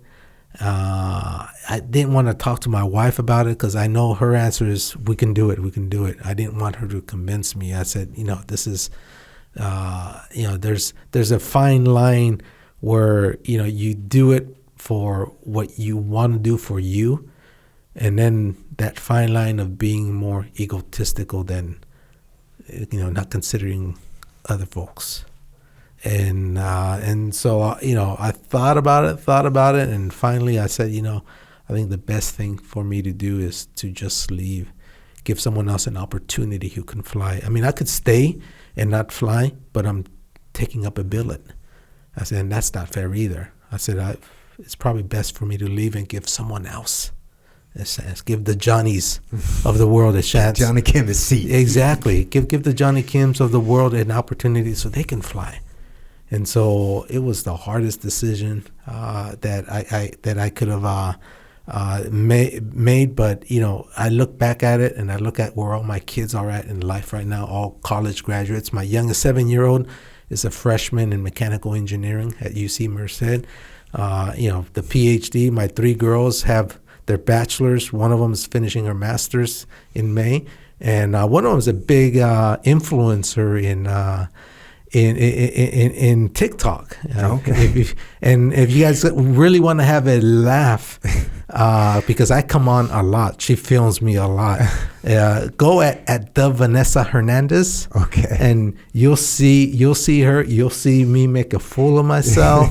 But anything for my daughter. But you're not doing TikTok dances, are you? Or are you? Oh, you got to look at it, man. All kinds of stuff, man. I'm telling you, all kinds of. She graduated from. So you truly will do anything for your family. Exactly. You're doing TikTok dances. Exactly. She graduated from Loyola Marymount, and she works for a vitamin pharmaceutical company near Loyola Marymount. So she still lives in the LA area, and but she's been doing social media stuff, and she's going to start her own podcast too. So they already contacted her for her to start, but she's been doing good on TikTok. I mean, she represents a few companies in TikTok, and I think she's banking more on TikTok than she is in her day job, and working a lot less. So, but it's those decisions, that I think, I really. I look back at it and I don't regret it because I look at how my kids turned out because I've been here for them and I continue to be there for them. And so I think I made the right decision. Yeah, well, that's definitely a difficult decision to make. I know I was in the military, and that's the decision that military individuals like myself have to make at some point. Are you going to keep going? Are you going to keep going on deployment? Yeah. You're talking about missing all those things. I missed all those things. Yeah. I missed everything, and eventually had to say, I owe a little something. I've done what I can for the country. I owe something to the family that I've left behind for months and months and months and months at a time. So I agree. People ask me, what's the toughest decision you ever made in the military? And they think I'm going to say some tactical situation or some mission. It was like, no, deciding to get out was the thing that I thought the most about, and it was the hardest decision I had to make. And people would tell me, well, didn't you know you gone in? Why did you go in the first place? I said, no, that the rules were changed midstream. I mean, they decided to retire the space shuttle fleet. I mean, I thought the space shuttle fleet, they told me it was going to be going on for another 10, 20 years, and I would have got another 3-4 flights under my belt. But when you take that away and they say, hey, the only game in town now is with the Russians for the next 10 years, I figured, I think it's time for me to leave then. If you guys change the rules, and I value my family as much as I do, and I think they need me at this point in their life, pre-teenage, teenage years. I mean, that's the most important part of a kid's growing up stage. And, I think it's a job where both parents have to be present and, thumbs on them to make sure that they, just like my parents were with me, make sure that they're, on the straight and narrow, heading in the right direction. Yeah. And then you ended up getting a job in the corporate world. You end up running for Congress. Yes. I get convinced. Well, they convinced me to run for Congress, and it was that's a long story in itself too. But it was at the urging of President Obama. He sought me out not once, not twice, but 3 times. And when you get sought out the 3rd time, and your commander-in-chief straight out tells you, the first 2 times he said you ought to consider it. And the 3rd time he said, he told me, and I quote, I'm going to make the ask. I said, please run for Congress in California. So when the commander-in-chief stares at you in the eyes and says, run for Congress, what do? You salute the flag. And so I did, and, I gave it my best. We were, they didn't put me in my district, because my district I'm a Democrat, so my district is a heavy Democrat, but we already had someone there that had seniority. So why knock off a seniority level Democrat and put a freshman there? Why not go after a Republican seat? So they sent me next door. At the time, they were plus 11 in registration, and we lost by 1.5 points. So we almost made it, but it left a bad taste in my mouth. Politics. I can't imagine the taste that it left in your mouth. Yeah, politics. It's kind of like I just don't have. I have the stomach for a lot of things, but when it's stuff like that, it's kind of like there's no rules and there's scrupulous. I mean, it's just like no ethics at all. And I said, that's not me. So one shot was enough at that one. I think for now, never say never. Yeah. Never say never, Jocko. But for now, it's I think I'm doing okay where I'm at right now. Yeah. Now you go around. You do speaking events right now, and you talk about that a little bit here. And I want to close out. We've covered some of the book, but I wanted to close out the book with this little section where you talk about what you talk about. You say, I share with everyone the magical recipe for success that I applied to my own life. It is a recipe that I learned from my parents, and I also share it here with you. 1, identify your goal in life. 2, realize and understand how far you are away from that goal. 3, develop a roadmap to get there. Don't skip steps. 4, get yourself a good education consistent with your goal. 5, develop a good work ethic and put your heart into reaching your goal. 6, and this is the one you mentioned earlier, exemplify perseverance. Never give up on your dream, and remember that it is the journey, not the destination, that is of most importance. Then you continue on. These are not the steps to become an astronaut. These are the steps to harvest your own stars.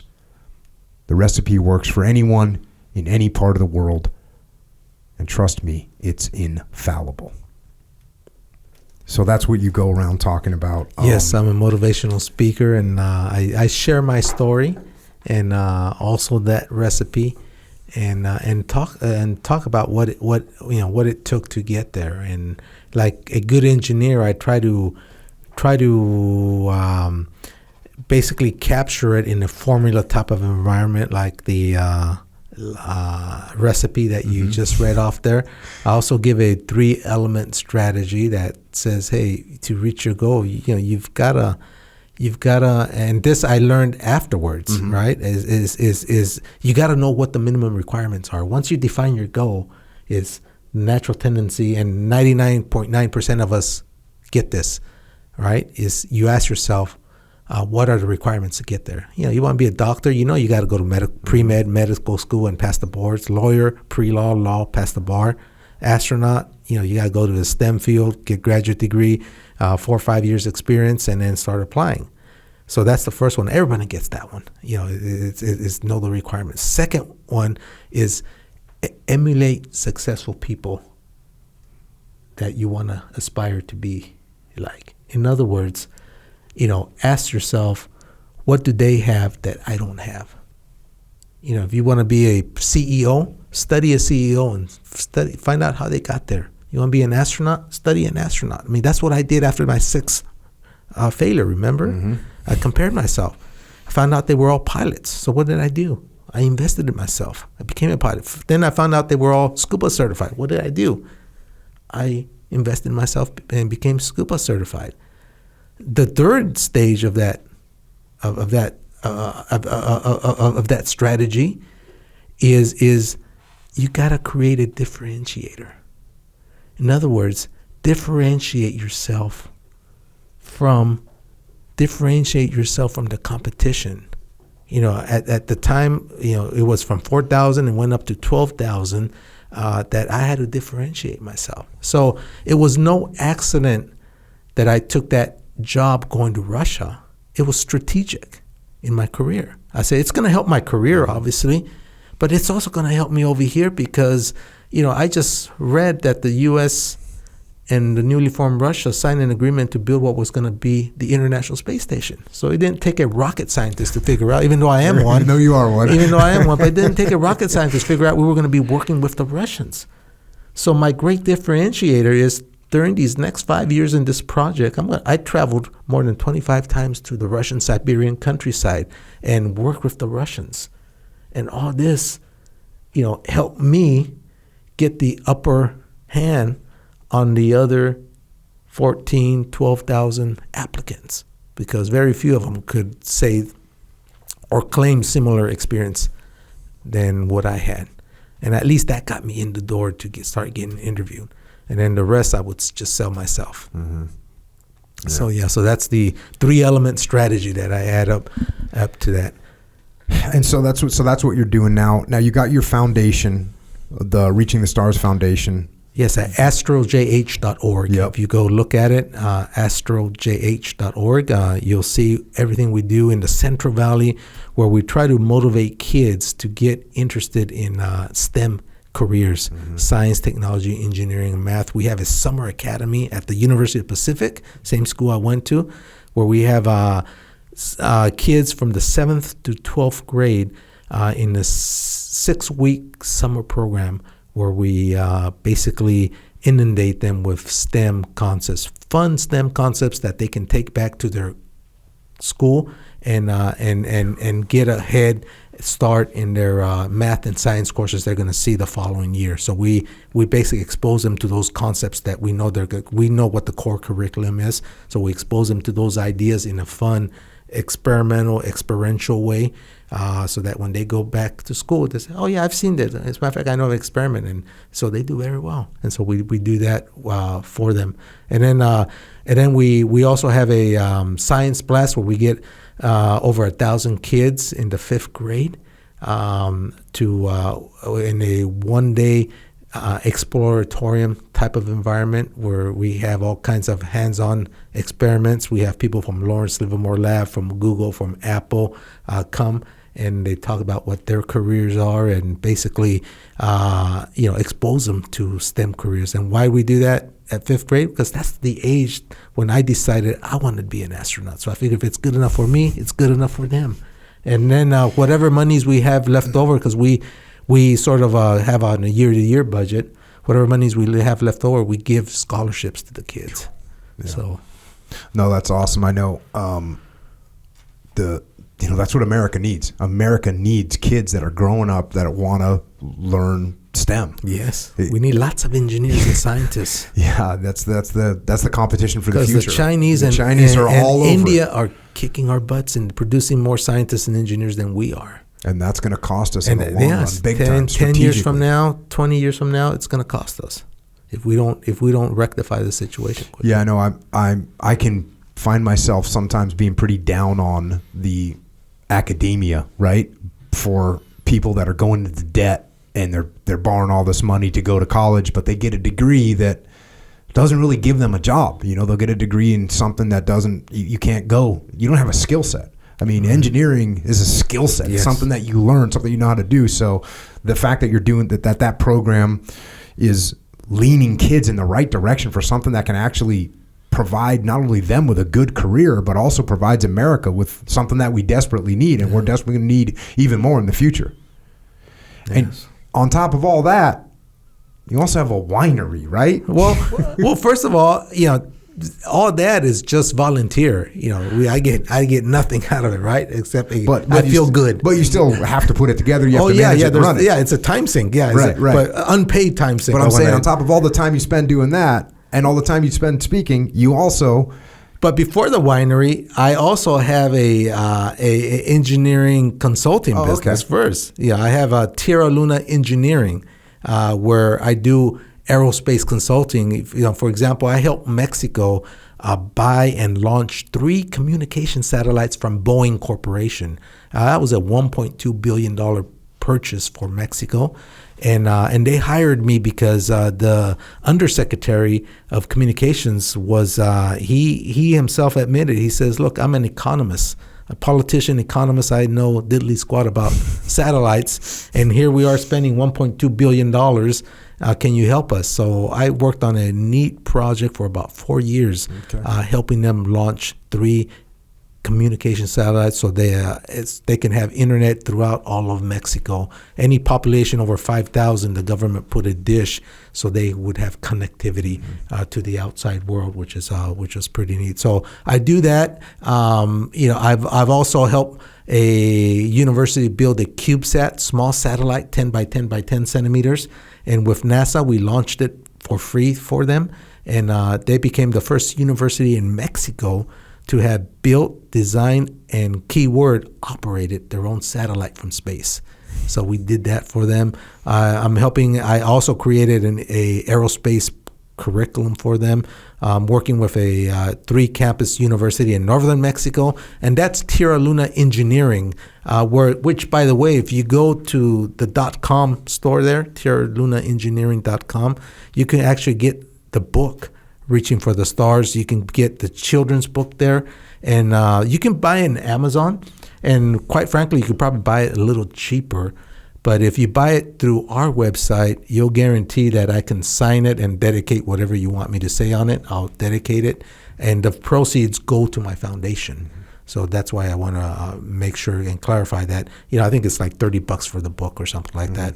But it's signed by me, and we send it off, and so you can do that at TierraLunaEngineering.com. And then as if that wasn't enough, I kind of come full circle.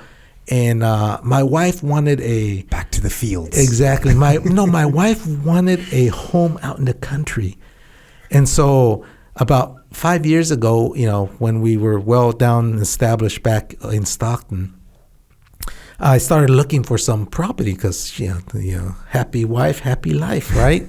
And so I started looking for some property so that we can build a house out in the country because she wants to live in the country. And I said, yeah, okay, I'm a country boy too. And man, I saw the price and they were expensive.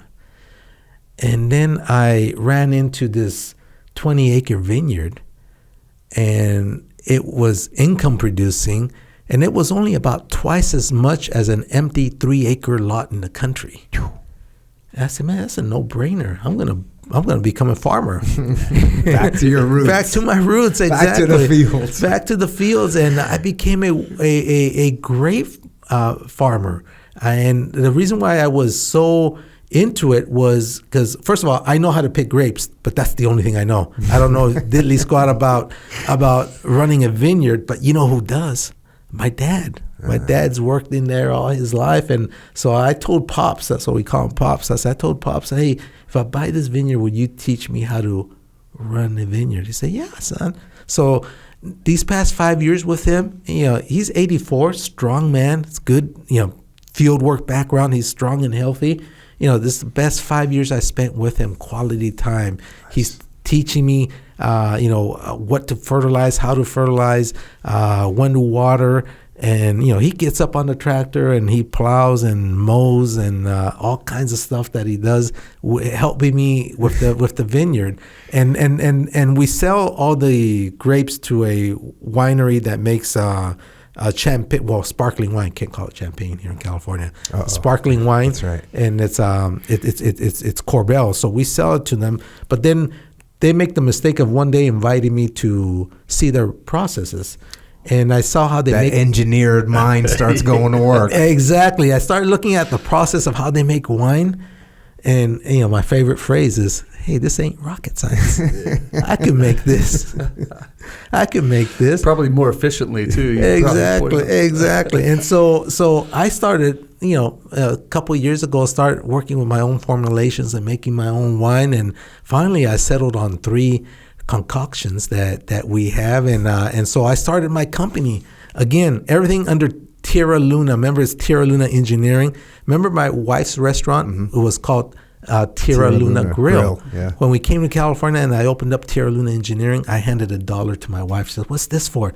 I said, I'm buying your naming rights of your now defunct restaurant because you're over here. You closed it down. Here's the $1. I'm going to call it Tierra Luna Engineering. And then after that, I opened another company called Tierra Luna Cellars. That's with a C, Cellars, Cellars.com. And then that's where I sell my wine now.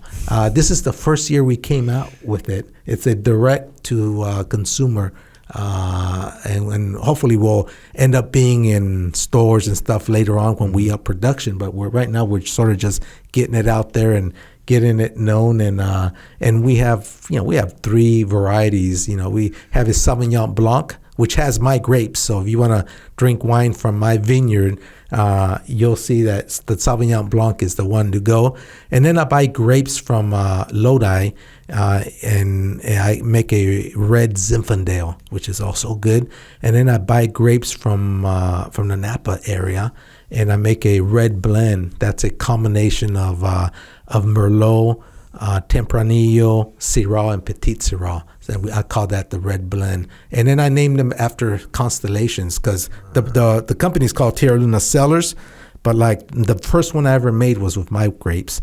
So I call it New Star, which is Nova Stella. Okay. In Latin, Nova Stella, and then the Zinfandel, I call it Stella Z, Z constellation, mm-hmm. and then the red blend, I call it Stella Roja, which is the red star, right? And but yeah, it's a great activity. I enjoy it. It's kind of like another challenge that you start from nothing. And you create the labels, you create the formulation, and all of a sudden you got this nice bottle and say, I'm the one that created this. This is so cool. And so it's enjoyable. I love doing this. Yeah, that's man, you're just getting warmed up, I guess. I guess so. Yes. And then to top it off, my son, my youngest son, I told you he was going to UC Merced, right? He got accepted to University of Pacific. And he got accepted to UC Santa Barbara, amongst other schools. But the 3 he liked was UC Santa Barbara, University of Pacific, and UC Merced. And I was certain he was going to pick Pacific or Santa Barbara, but he picks UC Merced. And I told him, why, son? I said, why did you pick? It's fine. I said, you go wherever you want, but I'm curious, why did you pick UC Merced? He said, well, these are the schools that are student-centric. In other words, they don't focus too much on research, but focus on the students and success. And so I liked all these 3 schools. I said, but why Merced? He said, well, the tipping point was in Pacific. He says, my brother and you are alumni. I said, yeah, that's true. I said, and at UC Santa Barbara, my sister and you are alumni. I said, yeah. So I'm going to always be known as, the brother or the sister or the son of, I said, I want to come and form my own, create my own route. And I said, well, I respect that. I said, that's fine. So the Saturday, we were supposed to move him in, right? And this was a few months back when the semester was starting. We were supposed to move him in, the storm and everything. But the Friday before, one day before, I get a call from the governor's office and says, you've been appointed as a UC regent. So now I'm a UC regent, overseeing the 10 UC campuses. The national labs, Lawrence Livermore Lab falls under my purview also. So we go the next day, Saturday. I thought nothing. I said, oh, thank you very much. I appreciate it. Yes, I accept and all that. So the following day, I go and with my son and my wife, and there we are moving him in. And as we're moving him in, along comes the chancellor, his assistant, the photographer. He's taking pictures with my son and I, because I'm the new regent, And my son looks up. Well, he looks down on me because he's taller than me. He looks down at me. He says, I'm never going to get rid of you, am I? I said, no, you're not. So I'm also on the UC Board of Regents. So. Impressive, man. Impressive. Well, look, we're going on, I think, over 3 hours right now. 3.5. Yeah, 3.5 hours. Wow, that time flies, doesn't it? Stuff. It does indeed. Is that's probably your typical interview anyway, right? Yeah, around 3 something. Between 3 or 4, yeah. Yeah, something like that. Oh, good. I'm glad I had enough material to at least meet the norms here. You met the minimum requirements. All right. Yeah, exactly. I met the minimum requirements. It's a fascinating story, and it's just unbelievable to hear. Kara, you got any final questions? Just an incredible story. Thanks for sharing all the lessons from your dad and from your story. I mean, it's just incredible, man. Thank you. Yeah. Oh, the one thing, Miss Young. Remember, I told you not to let me forget. Yes. About Oh, yeah, Miss teacher. Young. Miss Young. I was just about to remind you of that. Okay. Don't worry. All right. Jocko's on it. Yes. Yeah. Good. I'm glad you reminded me. No, I'm glad just kidding. Jocko. I forgot. I've dropped the ball. With Miss Young, one of the things is when you go off on the mission, you get to invite 100 people, in the VIP section. That's about 5-6 miles from the launch pad. So that's pretty close too. And for a Hispanic family, it's like, okay, which of my cousins aren't coming, right? Because we're so large. But thank God I had Caucasian crewmates that didn't have quite 100 relatives, so I was able to siphon off. I was able to siphon off a bunch of tickets, and so I had the school district look up Miss Young and Miss Bayo. Now, I couldn't look up Mr. Sendejas because he passed away in a car accident. But the 3 most important teachers, and also Mr. Rodriguez, he also passed away of cancer. So two of them were gone, and so I looked them up, and I had them invited and flown. They were sitting next to my parents. Both Miss Bayo and Miss Young were sitting next to my parents, witnessing in real life there the launch of the space shuttle and the impact that they had on me. I thought that was kind of only right thing to do, and try to get them out there and have that experience with us. Man, outstanding. Yeah. Well, again, thank you so much. Thank you so much for joining us. Thanks for sharing your story. Thanks for sharing your experiences. Thanks for sharing your lessons learned. Thank you. Unbelievable lessons learned. And thanks for what you've done for mankind to, not only in the medical field and then in the final frontier of space. And then on top of that, what you're continuing to do right now with your foundations, trying to get out there and get kids pointed in the right direction. We talked about what happens when kids get pointed in the wrong direction. We know how that turns out. It's horrible. And to see someone like you that were able to overcome those boundaries and overcome the ultimate boundaries and make it to where you've made it, just so much to learn. And I just want to say thanks for coming on and thanks for sharing. We appreciate it. Well, thank you very much. And I noticed you have a Twitter too, right? And so I want to invite people to to get into my Twitter, which is Astro_Jose. So if you guys come and follow me, and you're on Instagram as well, yes. at Instro_Jose, on Twitter at Astro_Jose, Yes. and then once again, the foundation is astrojh.org. Yes. And then Tierra Luna Engineering, Tierra Luna Sellers. That's where we can find you. Yep. We can either launch satellites or we can have a glass of wine. You got us covered. And if you drink enough wine, it's probably both.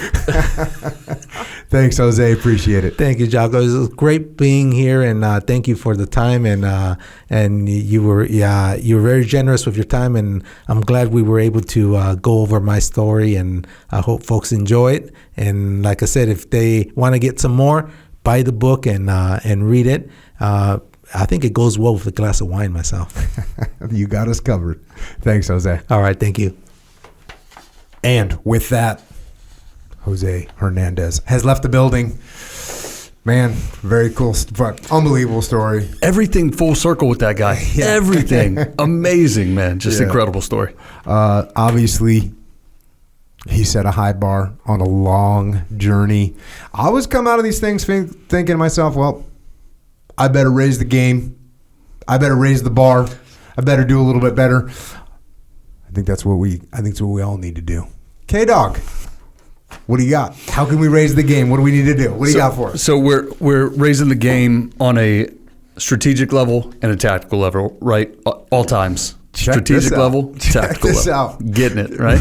Check this out. So I'm going to start tactical, though, and that's Jocko Fuel for me. RTD, go in a can. Need that hitter, tactical solution, right? But it doesn't stop there. Yeah.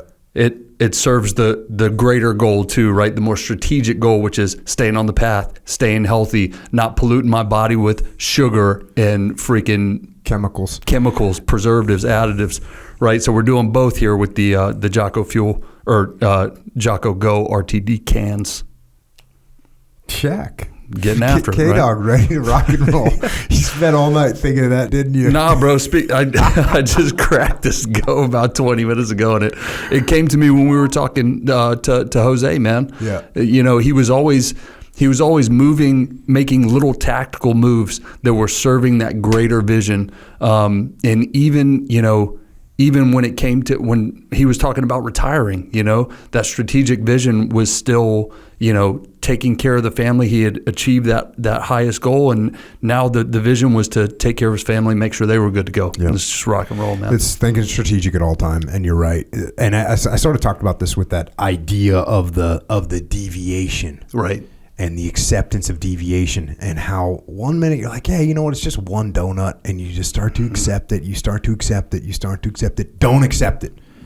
Don't accept it. You got to stay on the freaking path. You can't accept these deviations from the path. You got to, and if you deviate, get back on it. So that's where we're at.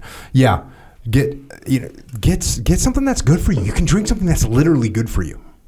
You don't have to drink something that's poison for your body, which seems it seems crazy that in this day and age we have to tell people, hey, you don't have to poison yourself.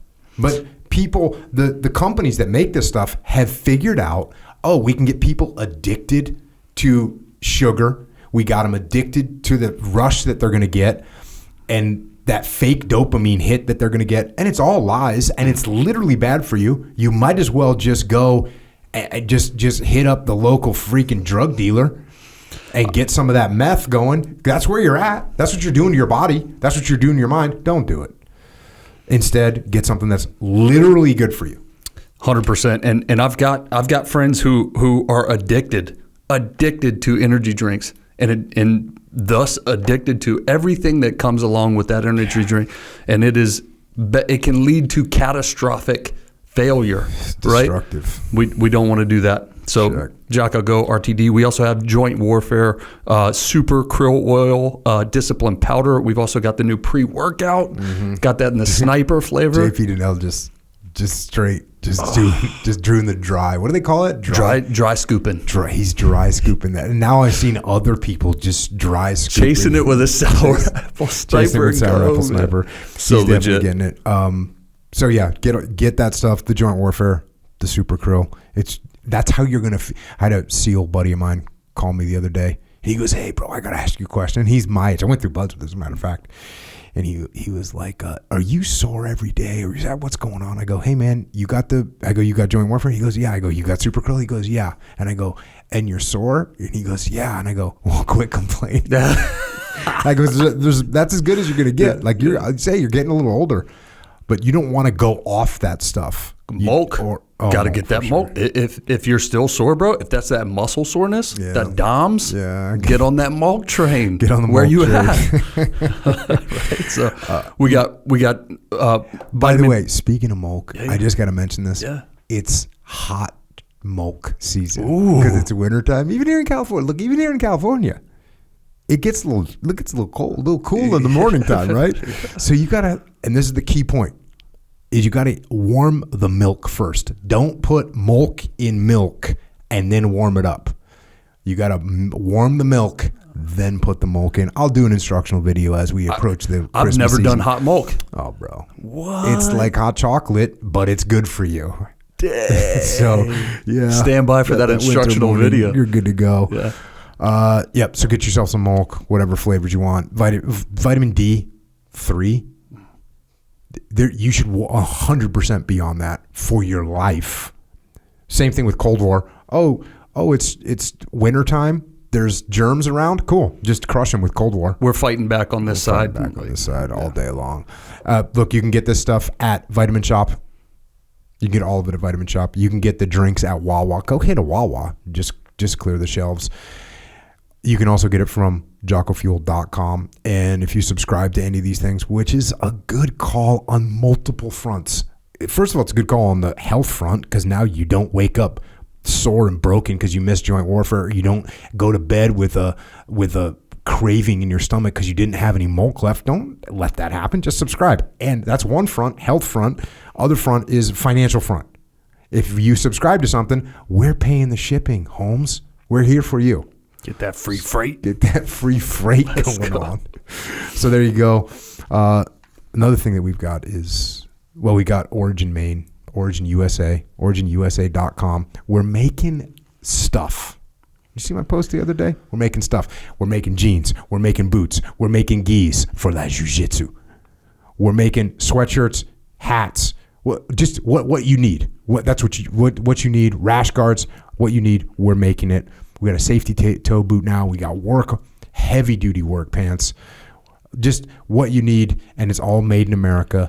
And it's not just made. This is the thing. I'm big on this right now. The made in America thing. Not just made in America, but what Origin is doing right now in America, bringing manufacturing back to not just Maine now, but North Carolina too. Where Origin is in North Carolina is 30 minutes from where I grew up. Shit. That's huge, man. Yep. To know that down the road there are kids in my hometown right now that can go get a job at Origin. Are you freaking kidding me? I'm fired up, man. Not kidding you. Not just made in the USA, originated. Because the material originated in America. The workers originated. This is American made, and it's how we're going to win the economic war. Absolutely. So there you go. Check it out. OriginUSA.com. Get some stuff. Get some stuff. Oh, wait, it's Christmas time. Get some stuff for Christmas. Hey, what if you could get a gift for your friend, family member, whatever? You could get them a gift, and you could give America a gift of support. What if you made their future better because you bought something that was American made? I'm just saying, the option's there. You don't have to buy something from a communist. You don't have to do that. You can. You can. Look, you can. But you don't have to. Jack called me out in Austin, straight up. Saw my jeans, wasn't wearing. Dang. Yeah. What he was like, hey, you know, we got a company that makes those in America. I was like, it burned me up, right? Oh, so that hurts. I got full benefit from that Black Friday deal at Origin. Tell you what, Jack. Delta 68's inbound. Check. All right. So there you go. OriginUSA.com. Go get some. We also have our own store, jockostore.com. We've got the Discipline Equals Freedom shirts on there, rash guards, T-shirts, hats, beanies. It is officially hoodie season. Yeah, I think we can all agree. When you're going hot milk, you're in hoodie season 100%. Hot milk, hoodie season, squat season. That's what we're doing. We've got hoodies there. We've got women's gear. We've got Warrior Kids soap made by Aiden out there getting after it. Irish Oaks Farms, Jocko soap. Out here staying clean. We've also got the shirt locker. My brother Echo Charles making... Who? My brother Echo Charles, the big dog. Oh, is that the other guy that's here sometimes? Echo Charles is making a new shirt every month, and they are certified legit shirts. Certified legit. We were just at the Jocko Live, saw troopers out there with the Warpath shirt on, with the Jocko riding the tank. I mean, just all of these awesome shirts. Get on the Shirt Locker. Again, subscription situation there. So subscribe to this podcast on iTunes, Google Play, Stitcher, wherever you're listening to. Leave reviews, man. They are hilarious, and Jocko reads them, and they're awesome. Yeah, sometimes they're just cool, good, but sometimes they're funny. I haven't done a review in a while. I'm reading one of those. I need to get back on that train. Also, we have the Jocko Unraveling that I do with my friend Daryl Cooper, DC. We have the Grounded podcast, which we haven't recorded in a long time. Is that thing dead? Or what are we doing? We need to get it undead. Yeah, look, we all are doing jiu-jitsu. We talk about jiu-jitsu. I just need to hit record more. Got a often. jiu-jitsu shirt? Yeah, JockoStore.com? Yeah, we got jiu-jitsu t-shirts on JockoStore.com. So we'll get back to that Grounded podcast. We have the Warrior Kid podcast for the Warrior Kids out there. We also have JockoUnderground.com. As you know, look, there's situations where we have been banned in certain scenarios. We don't like that at all. I probably got banned today, possibly, because I told people to get off their phones and get off, fight the algorithm. Fight the algorithm. How happy do you think the algorithm controllers are when they hear that? I bet you that thing gets beat down and freaking alarms going off. Unmonetized. Yeah, they have like freaking alerts going off in brain control, mind control, brainwash central. They're like, hey, we got a rebel here. We need to put down. Back. Yeah, they're fight against the algorithm. So look, we don't know what's going to happen. We push against the algorithm hard enough, algorithm's going to push back. They'll push us right off. But guess what? We'll be okay. We'll be standing by at JockoUnderground.com, where we have a little oasis set up. It costs $8.18 a month, but if you can't afford it, that's okay. Email assistance@JockoUnderground.com. And we do a podcast. We do a separate podcast on there, kind of like as a thank you. It's a thank you.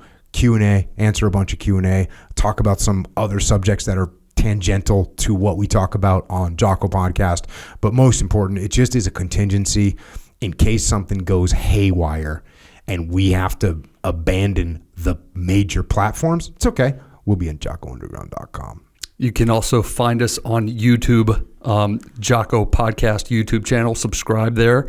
Got some great videos up of the podcast where you can see what Jocko and Echo and I and our guests look like. K-Dog put himself in the mix. Hey, okay, not bragging. So look, when Echo, can you explain that when I talk about being the AD and kind of coming through at the critical moments, and see what Echo's done, the good tactical move, he's made it seem like that's funny, ha ha. He was like, he went with that to make it seem like, yeah, Jocko's just kidding, because he doesn't want to say the truth, which is, as you know, at the critical junctures, there's usually a little bit of, like, that little connective tissue, right? Hey, look, Echo brings the major bulk of the muscle mass to the scenario, but that Achilles tendon, you gotta get rid of. So the assistant director, myself, let's face it, sometimes I got to come in with the big win. You've seen it. I've seen it, but I will also say that Echo Charles is open-minded in these scenarios. He's straight up. Luckily, he's humble enough, and he knows he doesn't push back. When the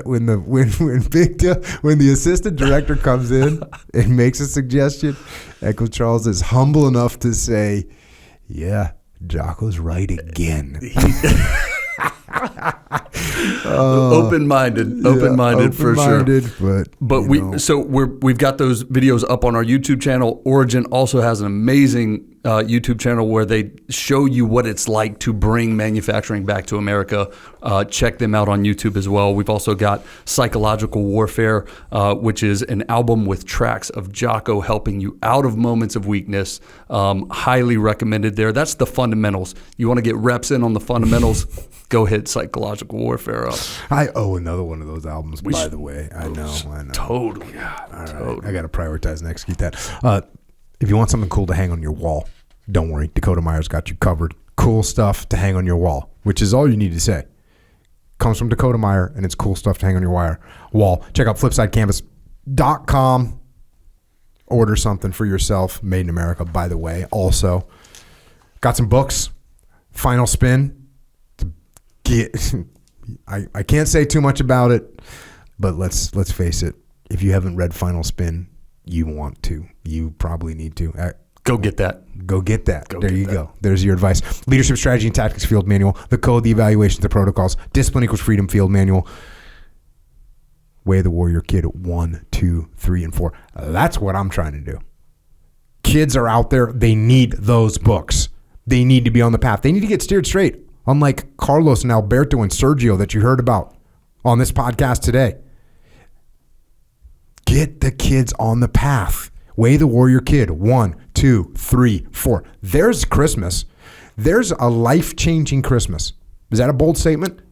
No, it's not, actually. Life-changing Christmas. Get Way of the Warrior Kid 1, 2, 3, and 4 for all the kids that you know. Make an investment. Every kid that you know, get them all 4 of those books. Change their life. Get them on the path. If you got little kids, get them Mikey and the Dragons. Best little kids books ever. Extreme Ownership. Dichotomy of Leadership that I wrote with my brother Leif Babin. Don't forget About Face by Colonel David Hackworth. I wrote the foreword on the new edition. We have a leadership consultancy. It's called Echelon Front. We solve problems through leadership no matter what's going on. Leadership is the solution. Leadership is the solution. Go to echelonfront.com for details there. You can also come to one of our live events. We have the muster. We have field training exercises. We have EF Battlefield. We have the next muster is in Dallas, Texas, March 24th and 25th if you want to come and get some of that. We also have an online training program called Extreme Ownership Academy. Leadership is not something you just learn and you're good. It's not like that. It's something that you have to train in constantly. It's something that you have to work on constantly. It's something that you improve on all the time. It's a perishable skill, by the way. So that's why we created the Extreme Ownership Academy. Go to extremeownership.com. I'm on there 3 times a week, 2 times a week, 4 times a week, answering questions. You want to talk to me? If you're like, oh, I'd really like to meet Jocko, just go on there. That's the other thing about this leadership skill is that it helps to have a guiding hand, a mentor, somebody who knows what they're talking about, helping you along the path. You guys do that 3 times a week. You and Leif, on a live event, JP, Dave, the Echelon Front instructors guiding you through this stuff. I mean, it's a no-brainer. Yep, that's it. Go to extremeownership.com. Come and hang out. Come and learn. And if you want to help service members, active and retired, you want to help their families, Gold Star families, check out Mark Lee's mom, Mama Lee. She's got a charity organization doing all kinds of awesome stuff for veterans. If you want to donate or you want to get involved, go to americasmightywarriors.org. And if you want more of my, marathon mumbling, which is what I seem to do. If you want more of Carrie's inquisitive inquiries, well, then you can go on the interwebs, on Twitter, on Instagram, and on Facebook. Carrie's at Carrie_Helton. I am at Jocko Willink. And also, don't forget that at Astro_Jose is where you can reach Jose Hernandez, and also he has the Reaching for the Stars Foundation, astrojh.org, so you can check that out as well. And then, as you heard him say, he's got Tierra Luna and Tierra Luna Sellers, TierraLunaSellers.com, Tierra Luna Engineering, was it engineering? Engineering, I believe. TierraLunaEngineering.com if you want to get some help getting into space, or you want to drink some wine, Jose's got you covered, which is awesome. And for all those men and women out there right now in the Army, Navy, Air Force, Marines, thank you for keeping us safe here on Earth. And also, thanks to our police, law enforcement, firefighters, paramedics, EMTs, dispatchers, correctional officers, Border Patrol, Secret Service, and all first responders. Thanks for keeping us safe here at home. And to everyone else out there, remember Jose Hernandez, his family give us an incredible example of what hard work and persistence, 12 years of persistence, by the way, persistence can do for us. And he gave us a simple plan to follow. Identify your goal. Identify where you are in relation to that goal. Map out a way to get there. Educate yourself thoroughly around that goal. Put in the work. People don't want to hear about that step. Put in the work. Working at a cannery from 10 o'clock at night till 6 o'clock in the morning, then going to class at 9 in the morning. Getting 2.5 hours of sleep when you get home from school, going back to the cannery. That's putting in work. That's putting in work. And finally, never give up. Persistence. Persistence, persistence, persistence, persistence. 12 rejection letters. I guess it was 11 rejection letters. Got it on the 12th. 11 rejection letters. 11 years of rejection. And what am I doing? What can I do? How can I get better? Where can I improve? And on top of all that, listen, it's the journey. It's the process. It's the track. It's the voyage that are the most important part. And if you go on that path, even if you don't make it to the end of the path, if you go on that path, look at how much further you are along in life. Look about how much better you have improved as a human being. So relish the struggle and even relish when you come up short, which you will. That's part of it. Keep reaching. Keep scratching. And no matter what, keep getting after it.